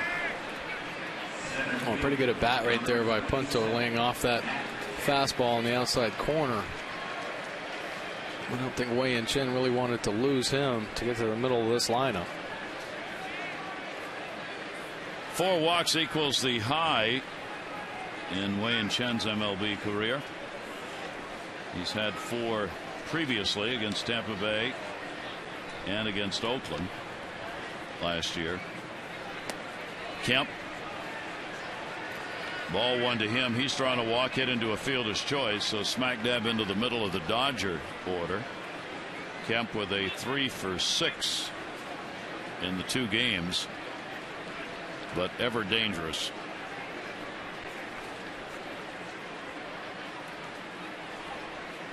Here's the 1-0 delivery.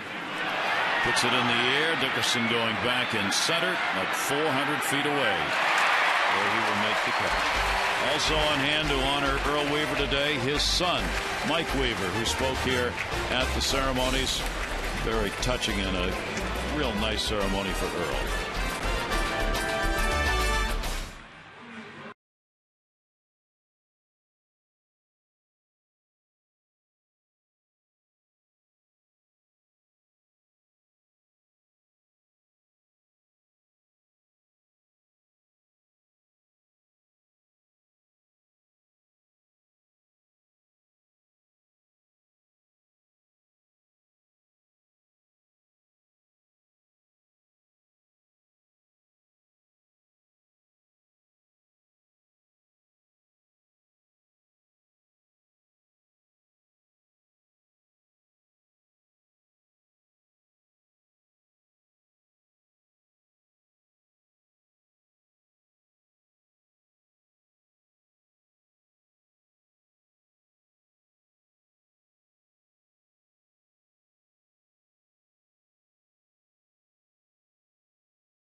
Lottery hit it big contestant of the game will receive $500 for any Orioles home run. Julie Lease has already won $800 today. For your chance to be the Maryland Lottery hit it big contestant of the game, play 5-card cash. Go to mdlottery.com/Orioles to enter. Julie, good luck. Ryan Flaherty, Nate McLouth, and Manny Machado will be due up for the Orioles to excite the dancing minions.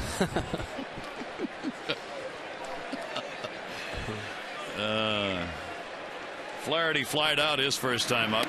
Beckett holding the Orioles to a run on 3 hits. Chen holding the Dodgers to a run on 2 hits.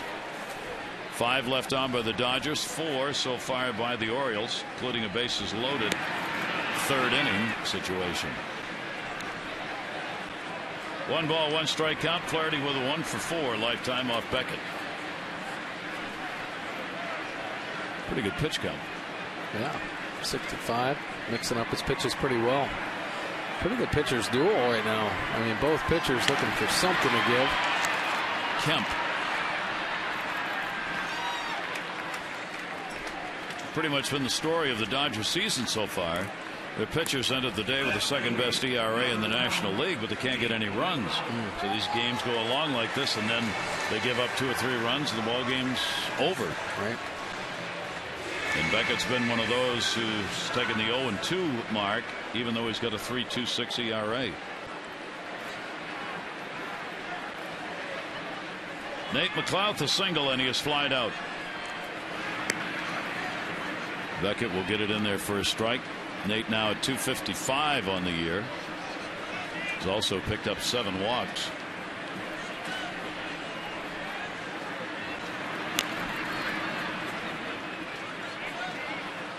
Machado's been in that leadoff spot against the righties. Markakis against the lefties.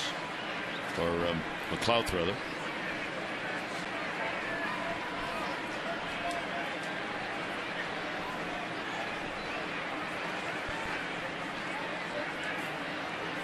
Beckett ahead of him, 0-2. And again, tops it, foul. Double breaking balls back to back to Nate McLouth. Got a couple more weapons here to use on Nate. Nate's just up there fighting now. Fall behind on Josh Beckett. Throw that curveball. You can run that cutter in there under the hands. The 0-2 will be up high. Nate has struck out just 6 times while drawing 8 walks. Wei-Yin Chen still looking for some offensive support, which he has not had this season. 1-2 delivery. Held up on it.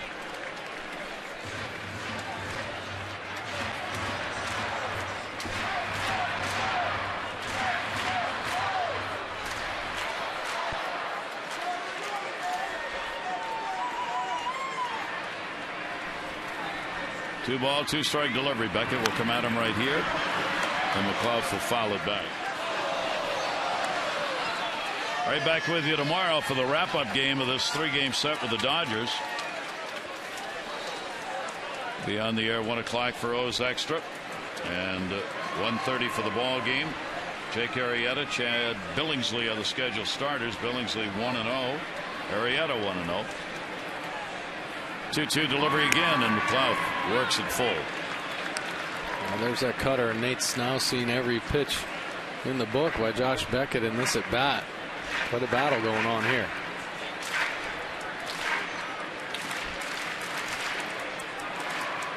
Eighth pitch of the at bat coming to McLouth on the 3-2.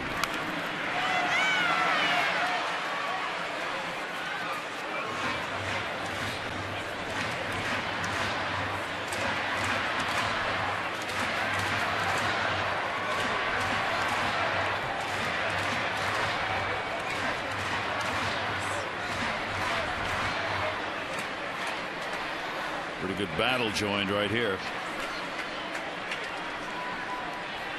Here's the 3-2 delivery again, and McLouth down to first, and again that's going to be a foul ball. It's going to be a 10-pitch at bat at least, as McLouth will bring it back.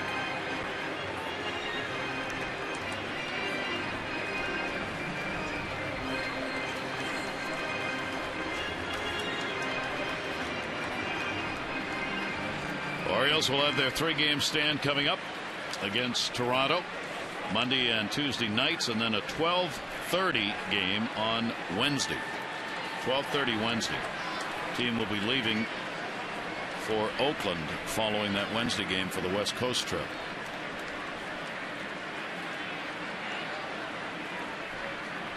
And McLouth will back out. And Josh Beckett saying, geez, what can I throw now? I'm showing him everything. 3-2 delivery, and walked him. Earned that one.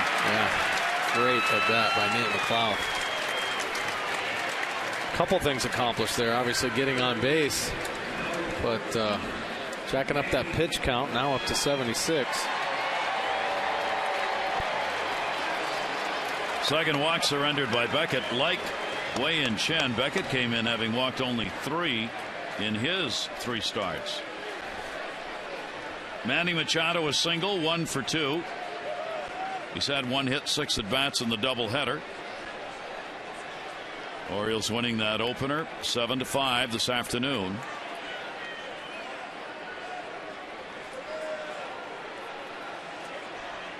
Runner goes. Machado takes. Here's the throw into the runner and into center field. McLouth on his way to third. No play on him. Stolen base and an error on Ellis. Well, there you go right there. Great jump. Nate McLouth not wasting any time. Wayne Kirby's been down there getting the times. You see that jump. Off he goes. Look at this slide. Bounce right up and gone. Nice job by Nate McLouth. Lesson learned by the infield now. Got to try to knock that ball down. They let that one get by.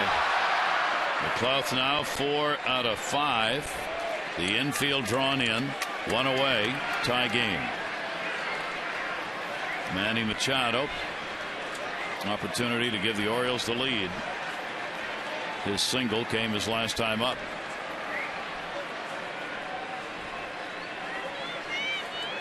.1-0 delivery to him, takes the breaking ball away.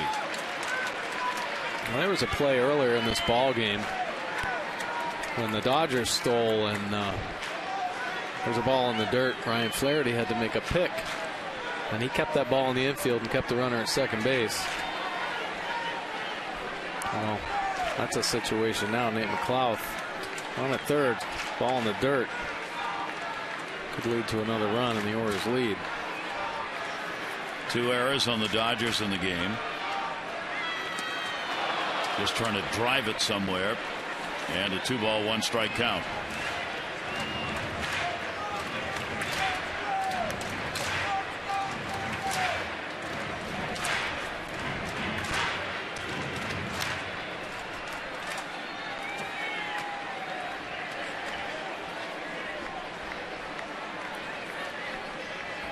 Beckett, as we told you, this season has been a ground ball pitcher, but a lot of fly balls by the Orioles in this ball game. And that's what Machado, one of the things he'd take here to get that run in. Here's the 2-1 delivery, and there's one down the line, and fair! It'll go into the corner. McLouth will score. Machado to second base. Crawford gets it in. An RBI double, and the Orioles lead it 2-1. Great swing right there by Manny Machado. Nice job by Nate McLouth. Huge base on ball, stolen base, advancing on the air to get in scoring position.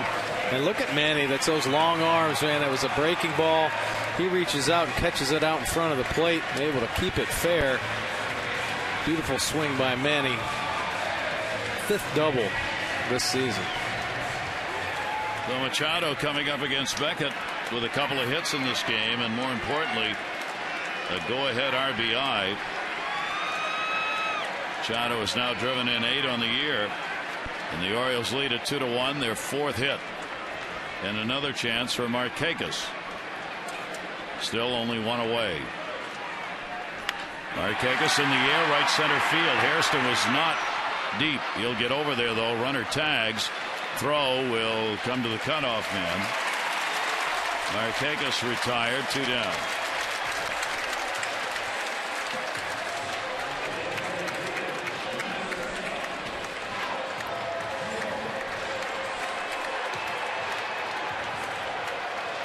So a runner at third, 2 away. Bobby Dickerson over there telling Manny, be aware of the ball in the dirt. Try to advance here any way you can. Adam Jones, another shot. He came up with the bases loaded third inning, 2 down, and grounded out. Now a runner at third with 2 down.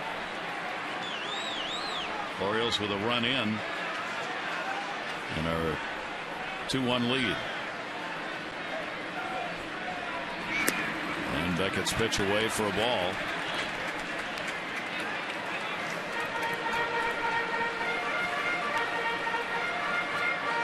Adam with that big number, and the Orioles with a 1 for 3 so far in the ball game. Dodgers have had only 2 chances off Wei and Chen.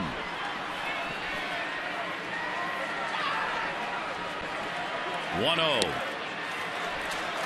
Not close with that. 2-0. Trying to get it on the outside corner. He's been missing a lot to Adam Jones out there. He's kind of scared to make a mistake. Up and out over.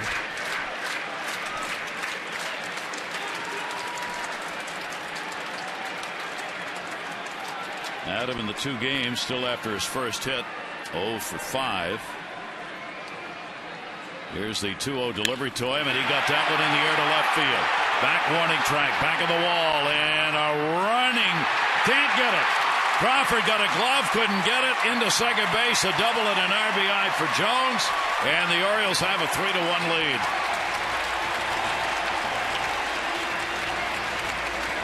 There you go. I thought Adam Jones got that ball. This pitch was up and out over the plate.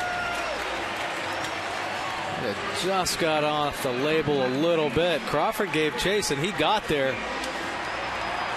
Great effort, just unable to come down with it. You see that extension just off the toe of the glove. And Jones able to pick up the 7th double and another big run here with 2 outs. RBI number 14 for Adam Jones. They're going to walk Davis, as Davis has already delivered his 7th home run in the 2nd inning. It was a monster shot to straightaway center field. In fact, it is the 3rd longest home run by an Oriole here at Camden Yards. The distance 448 feet on the home run he got in the 2nd inning. The only home runs longer, Jeffrey Hammond's had one 460 feet. Mike Reynolds had one 450 feet. And Davis 444 feet.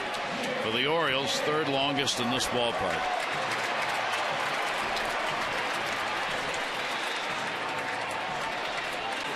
Now Hardy will try and make the Dodgers pay for the decision and the intentional pass. Hardy has grounded out twice. Orioles up 3-1. Hardy 1 hit, 4 at bats in the 2 games. Not going to be an easy play. Running throw in time by Cruz. So the Orioles will garner a couple of runs in the inning. RBIs by Machado and Jones, and they lead it.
RBI and makes the plays at third.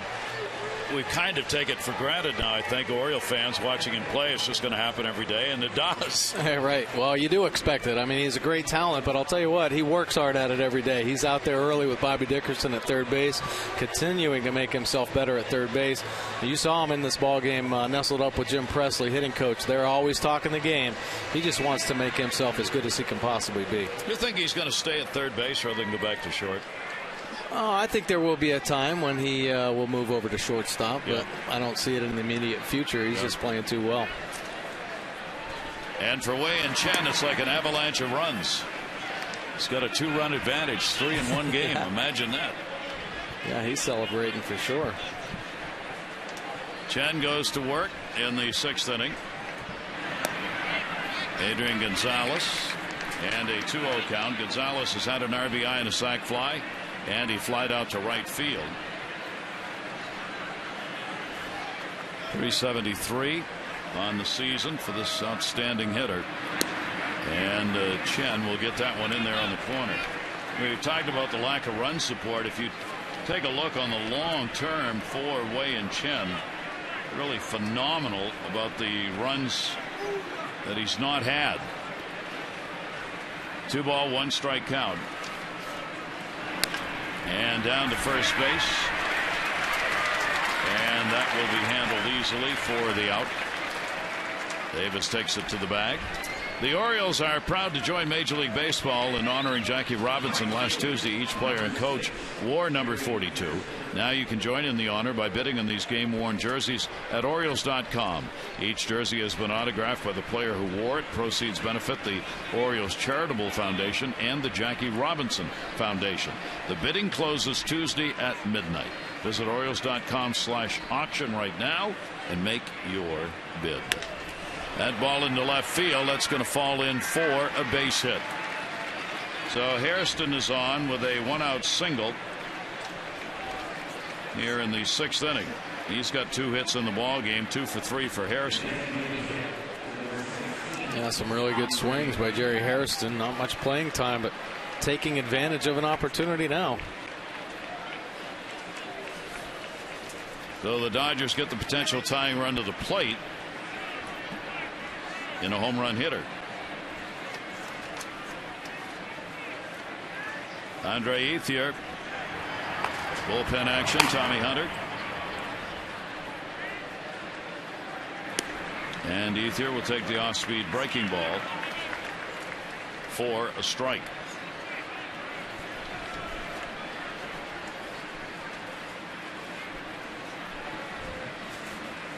Dodgers 3 hits in the ball game. That's it.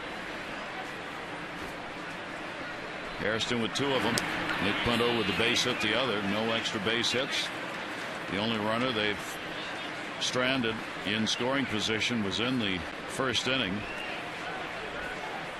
It's the only runner who's reached second base in the ball game.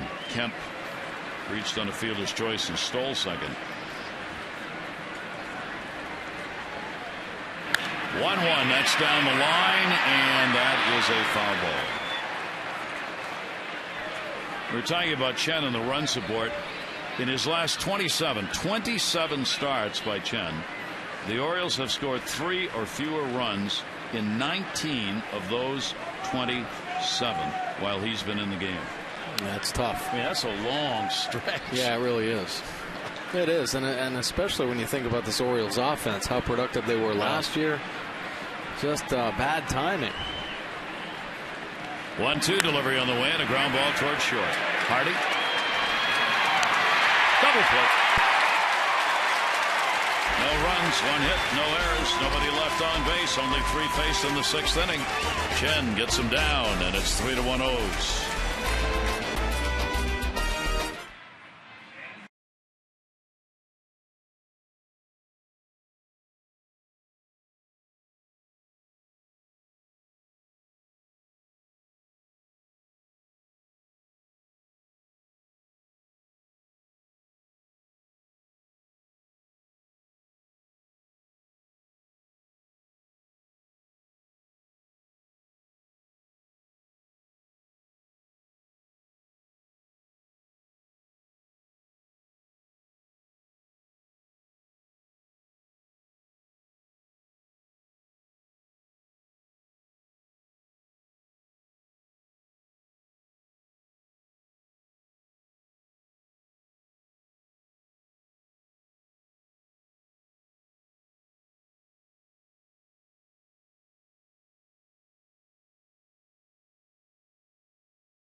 The mound against Chad Billingsley for Game 3.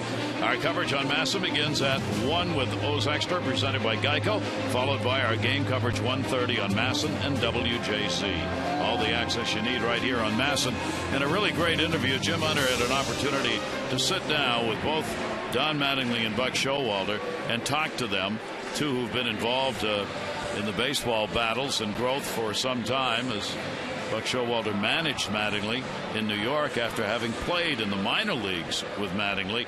That will be part of the pregame tomorrow, so we hope you'll tune in for that. A couple of guys who really like each other and know baseball. Yeah, that should be a great interview. Yep, get the two of them together as well. Here's Chris Dickerson.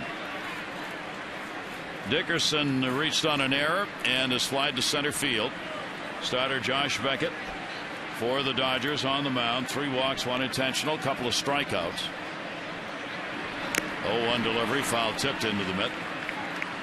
Dickerson, Teagarden, and Flaherty for the Orioles.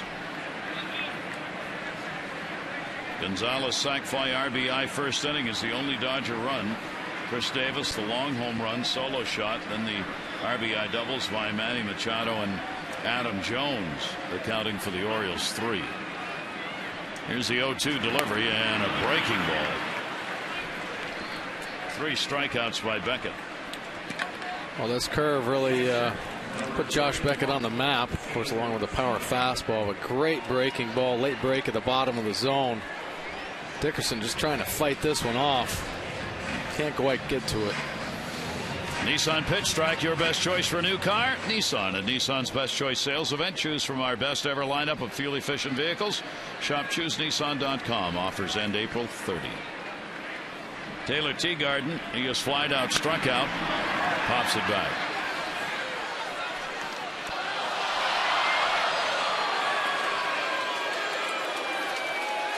Tough crowd. Fan dropped it. Get booed. Howell in the bullpen for the Dodgers.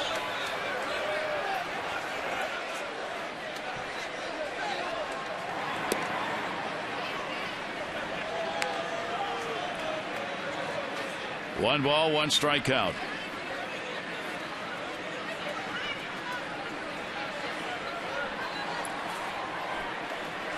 Taylor Teagarden will take it away. Count goes to 2-1. Anxious to get the attendance here tonight because they are just jammed in everywhere for this Saturday night ball game. 2-1 delivery and again foul back. Yeah, great night actually for baseball, even though it is a little bit cool. I mean, shoot, it's a lot warmer than it was here a couple weeks ago, so they're excited about getting out, watching the Orioles. Of course, not being able to see the Dodgers too often. Nope. Some fans of the Dodgers here as well. Only the second visit ever by the Dodgers. That ball in the air, left field to the corner. Kyle Crawford gets over there and will make the catch. Teagarden retired. There are 2 down. The Orioles invite you to a very special American Red Cross blood drive on Saturday, May 4, 8 to 4 here at Oriole Park at Camden Yards. All donors will receive a limited edition Orioles t-shirt, 2 tickets to an upcoming game, and a chance to meet Orioles Hall of Famer Al Bumbry. The appointments are strongly recommended. Call 1-800-RED-CROSS. May 4 for the blood drive event here at Camden Yards. Flaherty is flied out twice to center field. 2 down. Off-speed pitch will miss for a ball. I'll tell you what, Ryan Flaherty has seen a steady dose of off-speed pitches, not just from Josh Beckett, but every opportunity he gets. So the book is definitely out. And he's been working hard to try to make adjustments to get them back to throwing him some good fastballs. But Beckett started him off with off-speed pitches each at bat. And until you adjust. Exactly. That's what this game is all about. He proved last year that he could hit a fastball. So pitchers challenging him. 2-0 delivery, and he's got a base hit. Flaherty on with a 2-out single here in the 6th inning. Josh Beckett up to 100 pitches. A little frustrated giving up that base hit to Ryan Flaherty there, but he did come with a fastball. Flash drove it through that hole. He just spiked the ball into the Dodger dugout. Then you saw him quoting David Ortiz there for a minute. So with 2 down and Flaherty on at first base. McLouth coming up. McLouth has single, walked, scored a run, flied out to center, and maybe had the most important at bat of this game.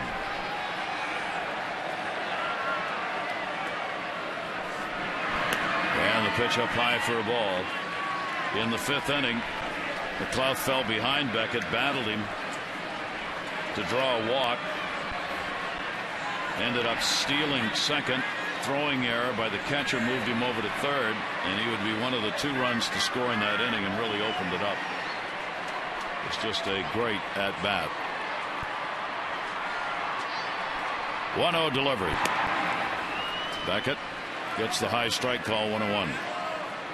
That pitch probably off the plate a little bit, kind of ran a little two-seam fastball. I think McLeod still being patient though.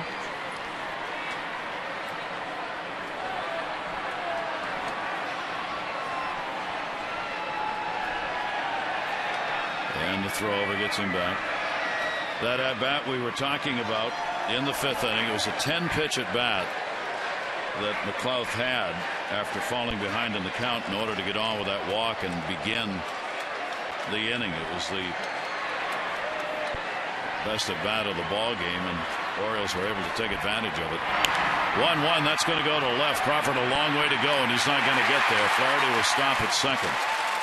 So McLeod on again. He's got 2 hits, 2 for 3 in the ball game.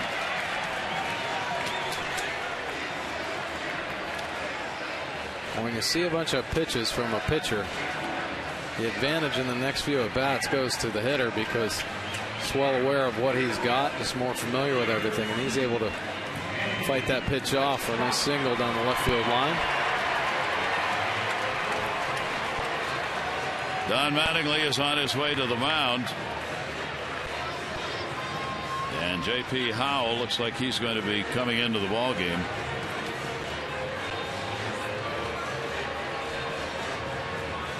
He hasn't signaled yet.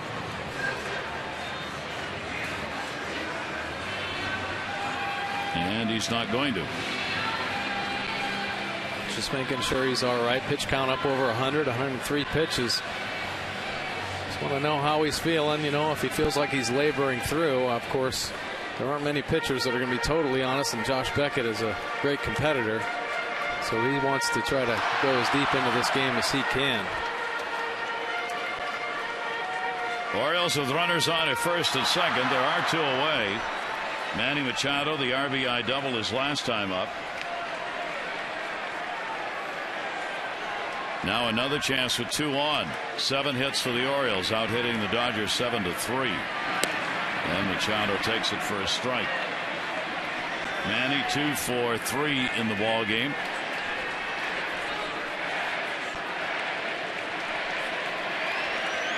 And the Manny chant begins.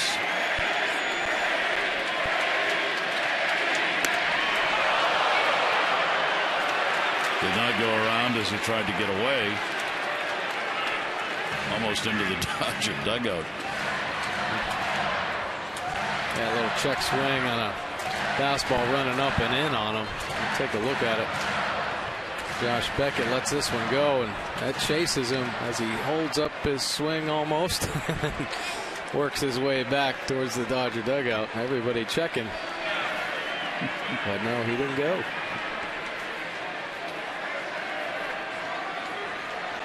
One ball, 1 strikeout on Machado.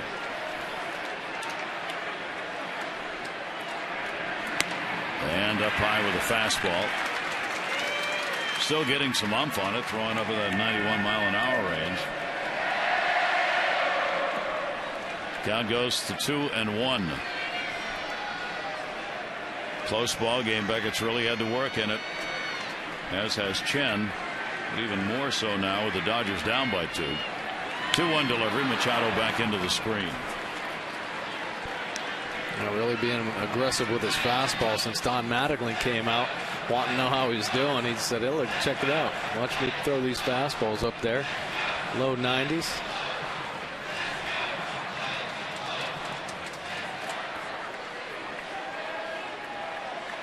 Looking for the 2-out RBI.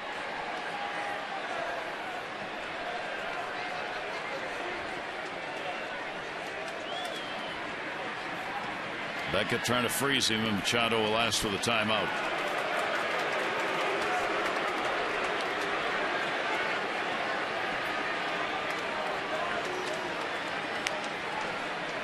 Two managers know each other so well, getting to go up against one another in this interleague game. 2-ball, 2-strike delivery on the way, and in the air left field. That is way back in the wall. Goodbye, home run! Manny Machado has delivered a 3 RBI homer off Beckett, and it is 6-1 O's.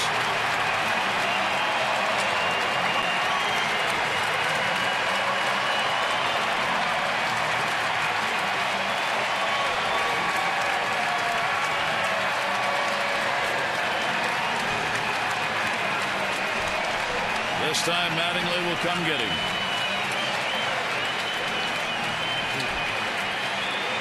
So Manny Machado, a 3-hit ball game and 4 RBIs. Take a look at this swing. He kept getting challenged by Beckett, a little cutter here that stays up and out over the plate, and Manny Machado backlegs a 2-strike offering in the left field. And the Manny chant rolls on, and so do the Orioles try to sweep this doubleheader.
Again here in this ball game, he is out. There's the line. Yeah, they were able to get to him here in the 5th and the 6th innings. 5 2/3 for Beckett, 8 hits, and he gave up 6 earned runs, 108 pitches. Don Mattingly left him in there 1 hitter too long. J.P. Howell now on. He's been in 6 games, 6.35 earned run average, 8 strikeouts. Doesn't throw very hard. A little two-seam fastball, curveball, and a changeup. Those about mid-80s, mid to high 80s. And Howell's pitch will be taken down low. Nick Markakis. Tommy Hunter remains in the bullpen for the Orioles as Wei-Yin Chen, after his first win of the season, finally sees an offensive explosion while he is still in the ball game at a 6-1 lead. That'll go towards the middle. Cruz has got it. Markakis is retired. Orioles are retired, but with 2 away, Flaherty kicked it off with a single. It was wrapped up by a Manny Machado 3-run homer, and it's a 6-1 Orioles lead.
Some offense. Well, here it goes. Crush Davis destroys this ball to center field to get the Orioles on the board. Manny Machado then reaches up, touches one down the left field line, scoring Nate McLouth in the 5th. Adam Jones helps out too. Double that Crawford can't quite hang on to. Manny Machado scores, but the big blow. Manny Machado 3-run home run. He points to the sky. That's nice. And that's some big offense for the Orioles. 8 hits, 6 runs. They have the lead 6-1. 7th inning. Chris Davis 1 for 2 with that solo shot. Josh Beckett knocked out in the last inning. 6 earned runs, 3 walks, 3 Ks. Wei-Yin Chen pitched really well. There's a look at Wei-Yin Chen. Nice line for him. Kept his team in the ball game. Just when you thought, he doesn't quite have it, he had enough of it. Held LA to 1 run. Tommy Hunter on, and our Geico game highlights. Geico saving people money on more than just car insurance. Tommy Hunter's numbers: 4.26 earned run average, 6 strikeouts, power pitcher coming out of that bullpen. Going in the high 90s. A.J. Ellis, the Dodger catcher, has drawn a walk and is flied out. He hit .270 with the Dodgers last year. 13 home runs, 52 RBIs. 1-1 delivery to him, and Hunter will miss down low with it as the Orioles try and sweep this doubleheader. Manny Machado has equaled his career high in RBIs in a ball game with 4, and the most this season so far. Hunter's fastball, 2-ball, 2-strike count.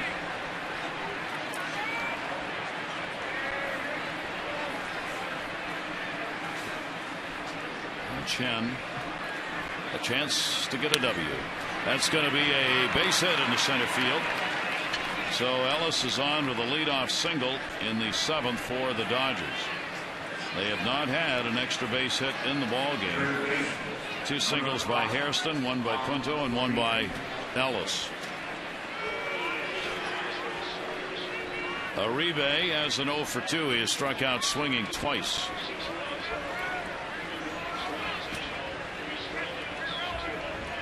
Uribe with the runner at first base.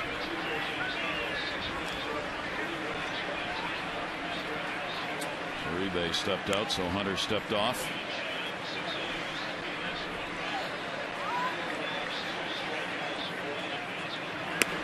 Uribe will check on it. It's a strike. Good fastball right there on the outside corner from Tommy Hunter, 96 miles an hour.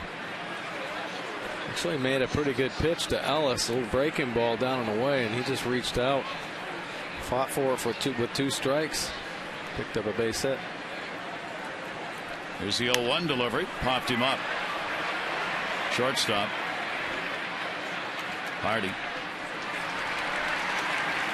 1 away. Follow the Orioles all season long with MLB.com at bat, iPhone, iPad, Android. Scores, stats, highlights, audio, and more. Text at bat 31826 or go to Orioles.com for details. 1 away. Luis Cruz, number 9 hitter. He is popped out, flied out. Ellis remains on at first base.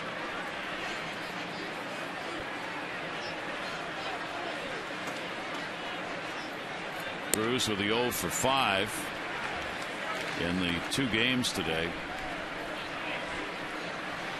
The Orioles bullpen, game 1.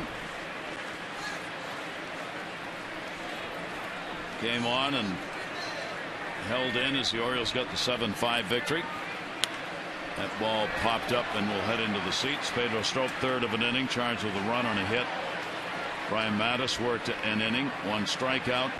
O'Day 2/3 of an inning, got a strikeout and got the win, and Jim Johnson came on and picked up the save, retiring all 3 he faced.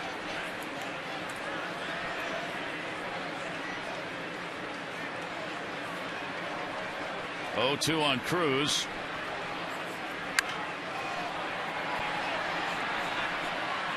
Buck Showalter would just as soon see this score, obviously, stay right where it is or better, and not have to use his closer. Yeah, ideally, game. I think ideally he'd like to see Tommy Hunter finish this game out. You know, it'd be great for Tommy Hunter's confidence. Give him a couple innings. And a swing and a miss. Not a good one by Uribe. by Cruz, rather. Well, here's that breaking ball. Real good pitch. Like I said, Ellis able to reach out and touch it, but this one to Cruz, beautiful breaking ball at the bottom of the zone. Cruz unable to get to it. So 2 down, a runner remains on at first.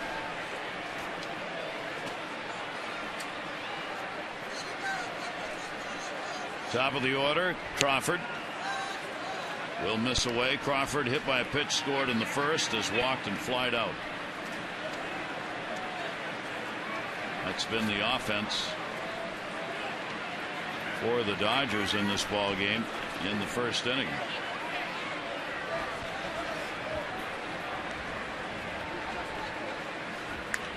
And a cut on the fastball right straight back. 1 ball, 1 strike.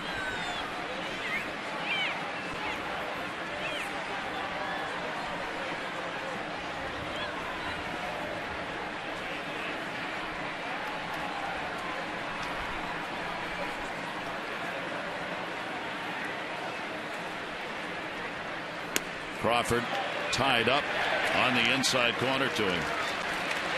Nothing he can do with that pitch. No. 96 miles an hour right on the hands. Right on the inside corner. We'll look at Nolan Reimold talking to Jim Presley. Reimold, a good first game today. A little further inside with that one. Crawford's gone 7 for 17. Lifetime off Tommy Hunter.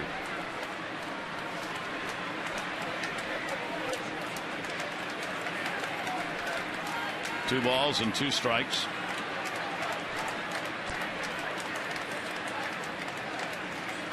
Runner off first base, and that one right down the middle. Hunter gets the strikeout, 2 of them in the inning. No runs, 1 hit, no errors. 1 left on tonight, honoring Earl. It's 7th inning stretch time on his night.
Strikeouts, but the last 4 starts 0-4. He cannot solve the Orioles offense, and tonight no different.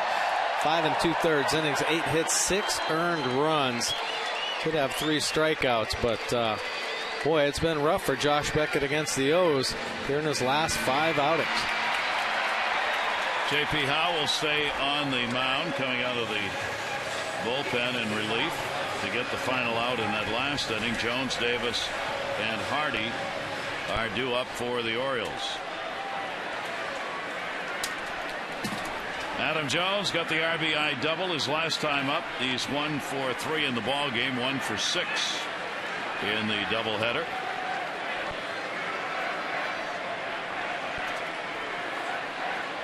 Howell's delivery, overhand breaking ball, is in there for a strike. Miguel Gonzalez on the left, Manny Machado. You can smile when it's 6-1. Yeah, definitely. Left-hander with the 0-1 delivery, and Jones will take that one inside. Howell worked the game on Wednesday against San Diego an inning, gave up 2 runs and 4 hits in that ball game. He's appeared in 27 previous games, 1 start against the Orioles. Has a 2.57 ERA against the O's. That'll go to second base. Nick Pinto's got it. Jones retired, 1 away, 7th inning. Pretty good pitch. You really have to be patient when facing Howell. Nothing at all overpowering. Really moves his fastball in and out, but 85 miles an hour, 86, and real soft breaking ball. But he's able to locate everything. I mean, he's a smart pitcher, and he keeps you off balance. Here is Davis. Solo home run. Second inning, number 7. 1 for 2 and an intentional walk in the game. And it was some home run. Sure was. What a great swing. I mean, just how you draw him up. If you want to be a home run hitter, that's how you get behind a baseball right there. And Davis 1 for 2 off Howell, a home run. 1-0 delivery, swing and a miss, tailing away. Third longest homer here at Camden Yards by an Oriole player. 448 feet. Oh, he must have heard you say that, because that swing right there, he wanted to break the record. That was going to be 458. Yeah. 1 ball, 1 strike count. And that will be fouled off outside of first base. Count goes to 1-2 on Davis. This is his first career home run off Beckett in the many meetings they've had over the years.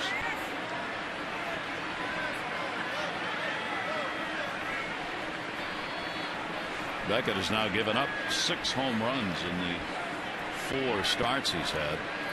1-2 delivery. Davis uppercuts that one to left field. Crawford.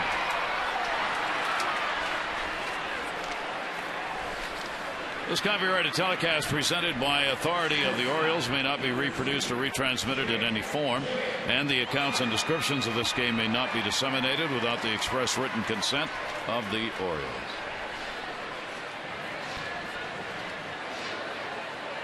2 down, 7th inning. Hardy an 0 for 3 in the ball game, a 1 for 5 in the doubleheader. 0 for 3 lifetime off Howell, and the pitch is outside for a ball. So the Orioles trying to set themselves up for a sweep of the Dodgers if they can win this one, and then come back tomorrow for a game number 3. Comebacker, short hopped. And a 1-2-3 inning for Howell. We go to the 8th here at Camden Yards with the Orioles on top of the Dodgers 6-1.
Manny Machado has equaled his RBI record for one game, 4 in this one.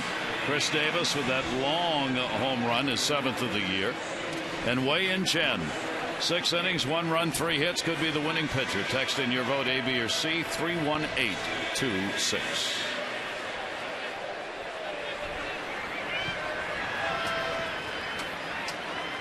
Six-1 lead. Tommy Hunter on the mound. And Hunter working to Nick Punto. Kemp and then Gonzalez are due up.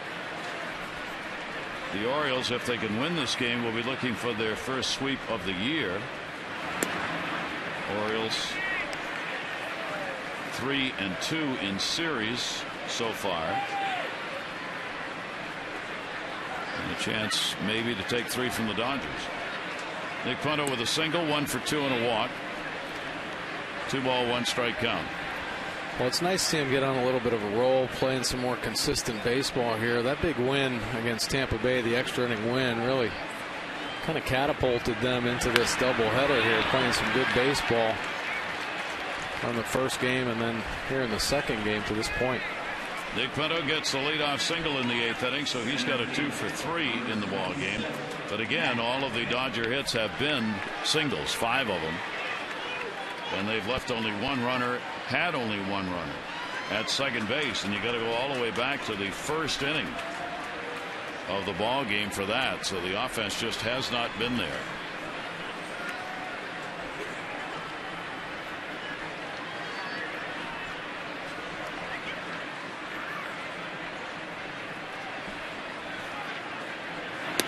And the pitch is taken inside. Kemp has hit into a fielder's choice, walked, and fly it out to center.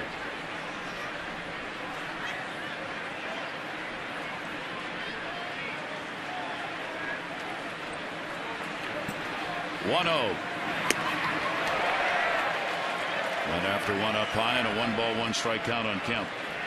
Tommy Hunter has a couple weapons now. I mean, he can rush that fastball up there 96, 97 miles an hour consistently. That's a nice little cutter he threw. Gets it off the barrel of the bat. He also has a breaking ball, a changeup. So, of course, Tommy Hunter being a starting pitcher, he has everything in his repertoire. A little slider there. Machado, Flaherty.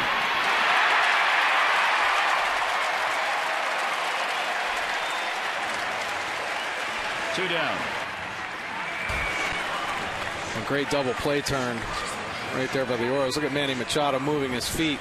And the big man at second, Ryan Flaherty, lightning quick hands to get Kemp on the end. Beautiful turn. A couple young players right there, Machado and Flaherty.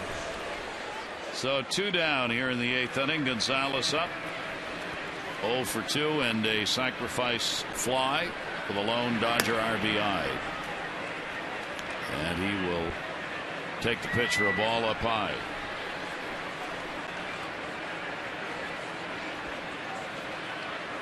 Gonzalez 4 for 12, lifetime off Hunter. Tried to hold up, couldn't do it. Tim McClellan, home plate umpire, calls the strike.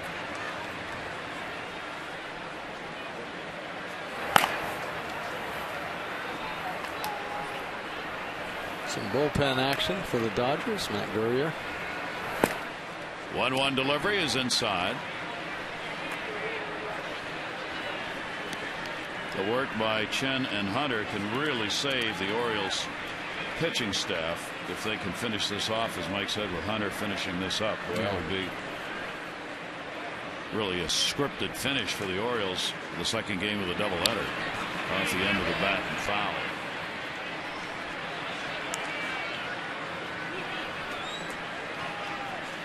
Two ball, 2 strike count with 2 down. Well, I think the Orioles have been pretty lucky today. A couple nail-biting innings for the starting pitchers. Of course, Jason Hamill starting off rocky the first couple innings, but he settled in. And that's going to be a base hit by Gonzalez, just softly placed into left field. And Wei-Yin Chen the same for a rough start. Didn't give up many runs, just the 1 run in the first inning, but it just seemed like a little bit inconsistent. But he ended up settling down and throwing a great game. Troy Patton now up in the bullpen for the Orioles. Hairston coming up. Gary Hairston Jr. Couple of singles and he is flied out. Again, another base hit, but again, another single. 6 of them in the game. And a strike on the outside corner.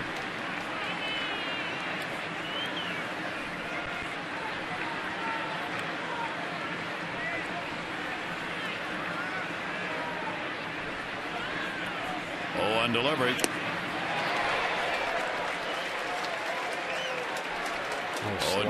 Nice slider right there from Tommy Hunter. Mixing up his pitches a little bit more. I think Tommy, real confident obviously in his fastball, and he has touched 99 miles an hour with it, but big league hitters, they can time that, so it's good to see him start to mix up some of his pitches. 0-2 delivery. 1 ball, 2 strike count.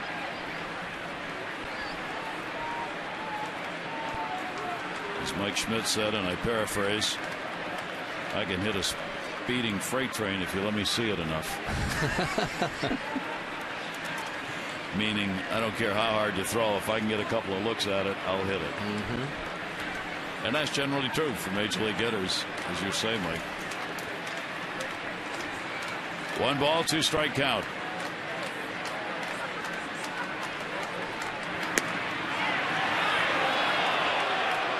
Yes, missed. Harrison will take it to 2-2. Gonzalez on at first base with Davis playing behind him. Not going to open that hole up any more than they have to here. 2-2 delivery, and that's going to be in the air towards center. Dickerson. He'll put it away.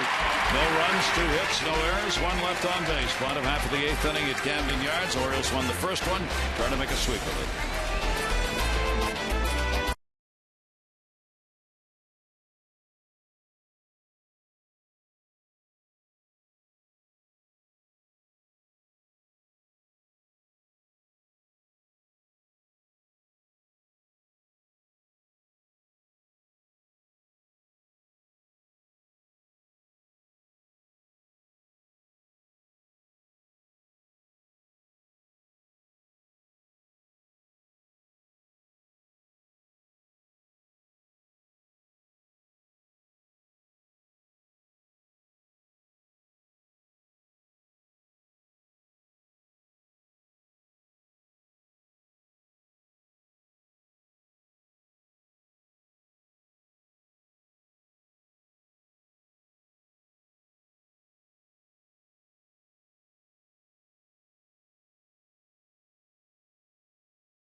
Some great pitching from the 2 starters. Chen ultimately better than Beckett. Defense working for the Orioles, turning big double plays. And McLaughlin a key at bat in the 5th with a walk, stolen base, and then Manny Machado coming through with not only an RBI double but a 3-run homer. Second home run of the year, and the Orioles have the 6-1 lead. New pitcher is on. McAreer, he's been in 5 games. 4.50 earned run average, no strikeouts, so tries to pitch to contact, 4 base on balls. He has fastball, slider, curveball, and a change. He nibbles the corners, and he throws a lot of sliders and cutters. So the Orioles bat. Dickerson up. Dickerson 0 for 3. Did reach on an error.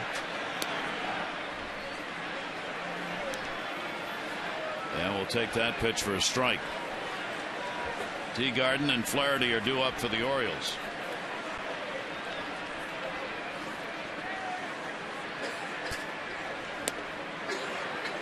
And a swing and a miss will make it 0-2. We'll be right back here tomorrow for the wrap up of this series. 1 o'clock for O's Extra, 1:30 for the ball game.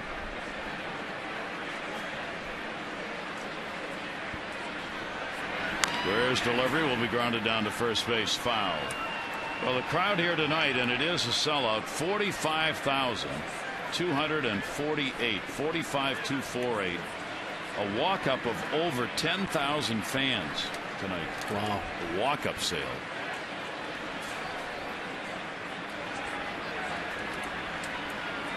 They watched that first game on TV and said, why aren't we there? Yeah. It's too good to miss. Foul ball. Oh, Chris Dickerson showing some quick hands right there. Oh, cutter inside.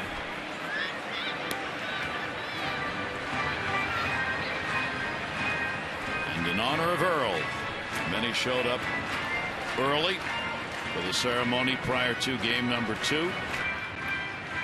And a good one it was. Buck Showalter taking part in the speeches that were made between games. Dickerson, the 0-2 delivery to him, tied him up and got him.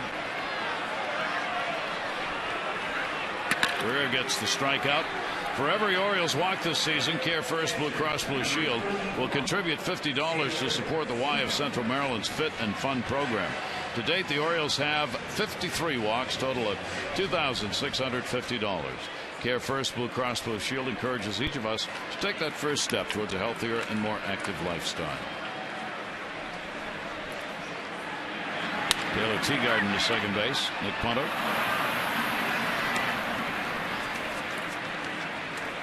Two down.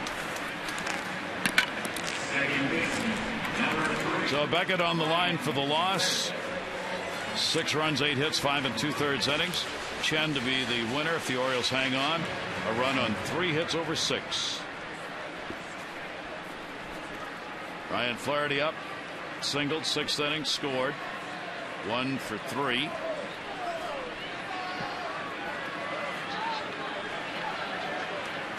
Guerrero's delivery to him and a big swing and a miss. A lot of baseball, short period of time with the game washed out last night. Doubleheader played today, day, night, and then come right back for the day game tomorrow. And the Orioles don't get the day off. The Dodgers do, heading to New York to play the Mets, but the Orioles will pick it right back up on Monday night against Toronto. Monday, Tuesday nights, and Wednesday, 12:30. Yeah, I think the Orioles in a 20-game stretch without a day off, so I guess you could count yesterday as a day off. They did have to come into work, though. Well, it rested the arms for the pitchers. That's true. Did do that. Flaherty, 0-2. Check swing.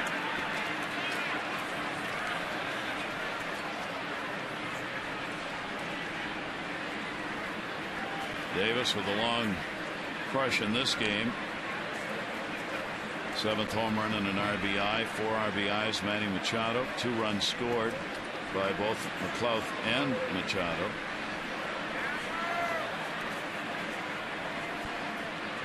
Here's the 1-2 delivery, and the off-speed pitch will miss. Tim McClellan very deliberate back there. A lot of hitters don't know if he's going to call it a ball or strike. You have to wait for him to really make the hand gesture. 2-2 the count. Tommy Hunter on to try and finish up the ball game. Fouled off into the dugout. Wow.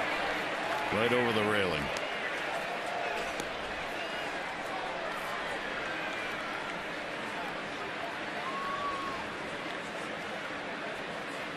Somewhere right in there.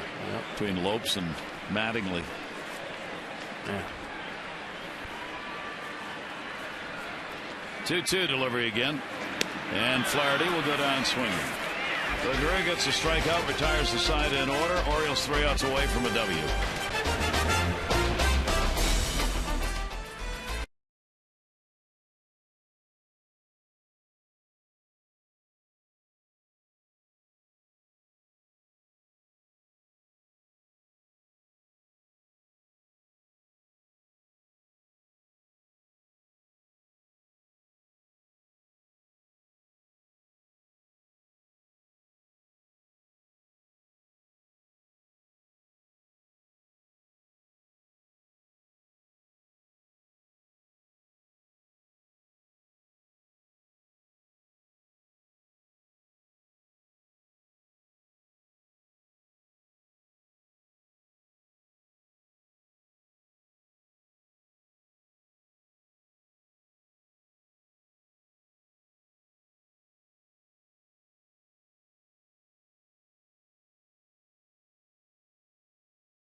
to you by Southwest Airlines.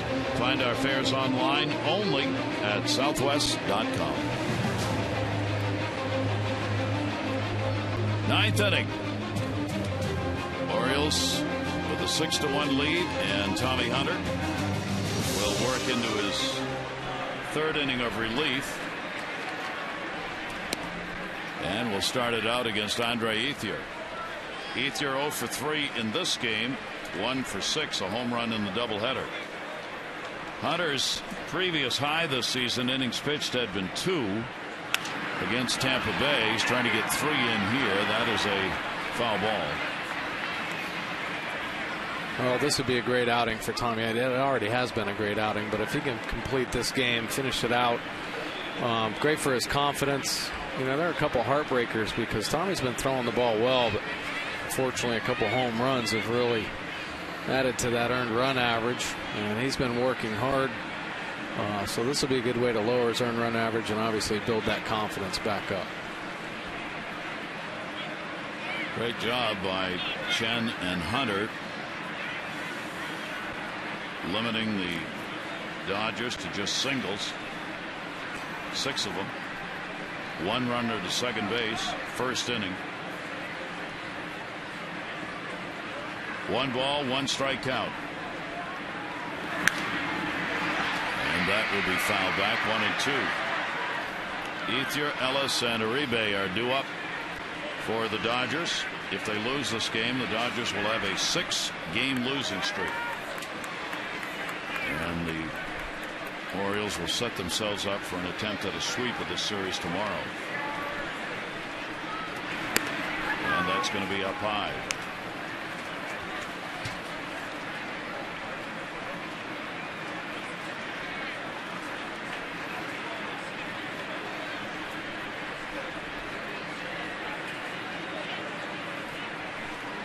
Tommy Hunter with the 2-2 delivery. Got it in, fouled back by Ethier.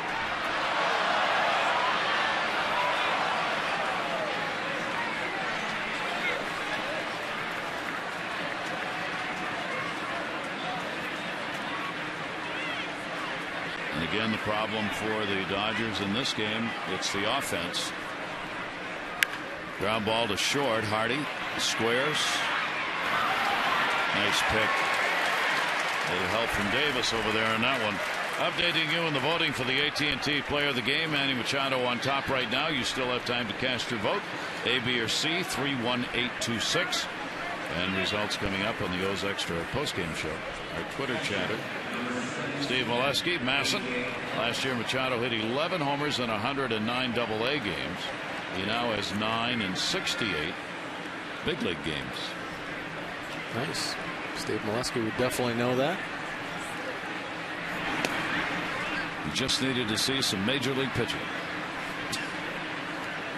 Well, I will say this. I know the talent in AA is very good. There are great arms down there and guys that are just a phone call away. But, you know, big league pitchers, they have great stuff, obviously, but they're around the plate. Yep. You know? If you have a good awareness of the strike zone, yeah, you can take advantage of that. Ellis has walked, flied out, and singled. A.J. Ellis, their catcher. 1 down here in the 9th inning. And that one's fouled back. Hunter gets it to a 2-ball, 1-strike count. You know, I know we're talking about Wei and Chen here doing a great job potentially picking up this W, and Tommy Hunter here throwing the ball really well now into the 9th inning. Taylor Teagarden's done a nice job calling this ball game. He's gotten the most out of both of these pitchers, and here's a guy that doesn't get a chance to play very often because Matt Wieters, you know, Gold Glove catcher, he wants to catch. Matt Wieters would like to catch 162 games, but doesn't get many chances or opportunities, and Taylor Teagarden makes the most out of them, and he's always prepared for these situations. We talked earlier, that's why Buck Showalter are really happy that he's back from the injury from last season. It takes a special player to be able to fill that role, sure mentally does. in particular. Down the line and foul. And you really got to have some mental fortitude as you say, stay ready when you know your chances are going to be so limited. Right. And yet you never know on any given day. Yeah. You may be called on to come out and play. Yeah, exactly. So as far as all the preparation and the groundwork that he does, he has to prepare just like Matt Wieters for every ball game. 3-2 delivery, fouled off at the plate.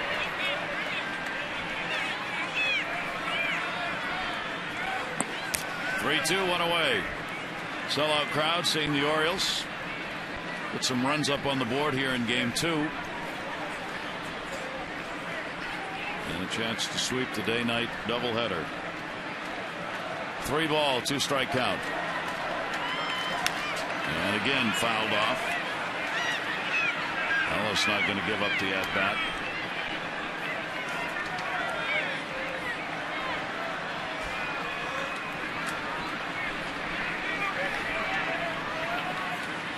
Tommy has thrown 46 pitches since coming out of the bullpen.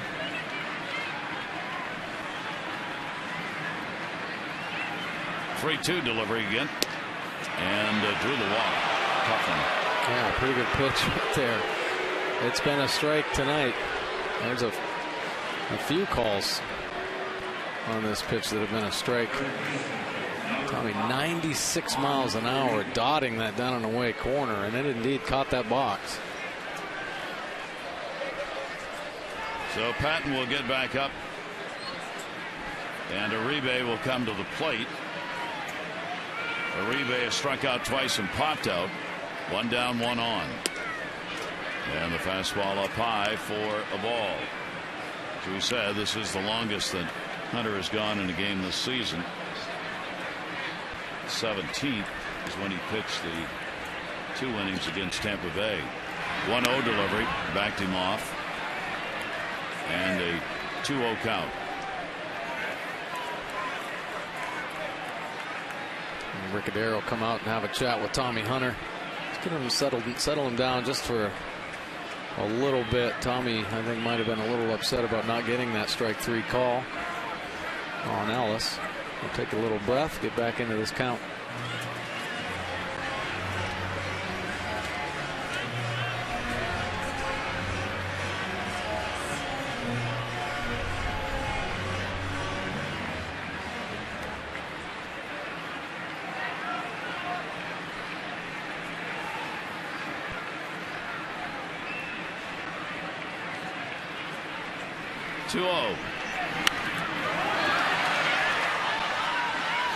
Come back over the screen, no play. Orioles with a victory here will also add to that franchise record mark. Right now they have 98 consecutive regular season game wins when they had that lead after 7, the second longest streak since '61 when the leagues expanded. And that's there for a strike. The Yankees hold the record of 116 consecutive wins when leading after 7. This would be the 99th for the Orioles. 2 ball, 2 strike count on Uribe. Right field, Markakis, runner halfway.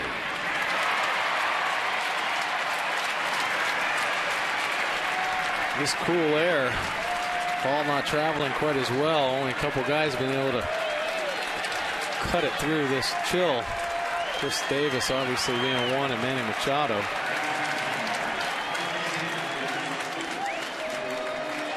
So the Orioles 1 out away, and the O's fans on their feet here at Camden Yards.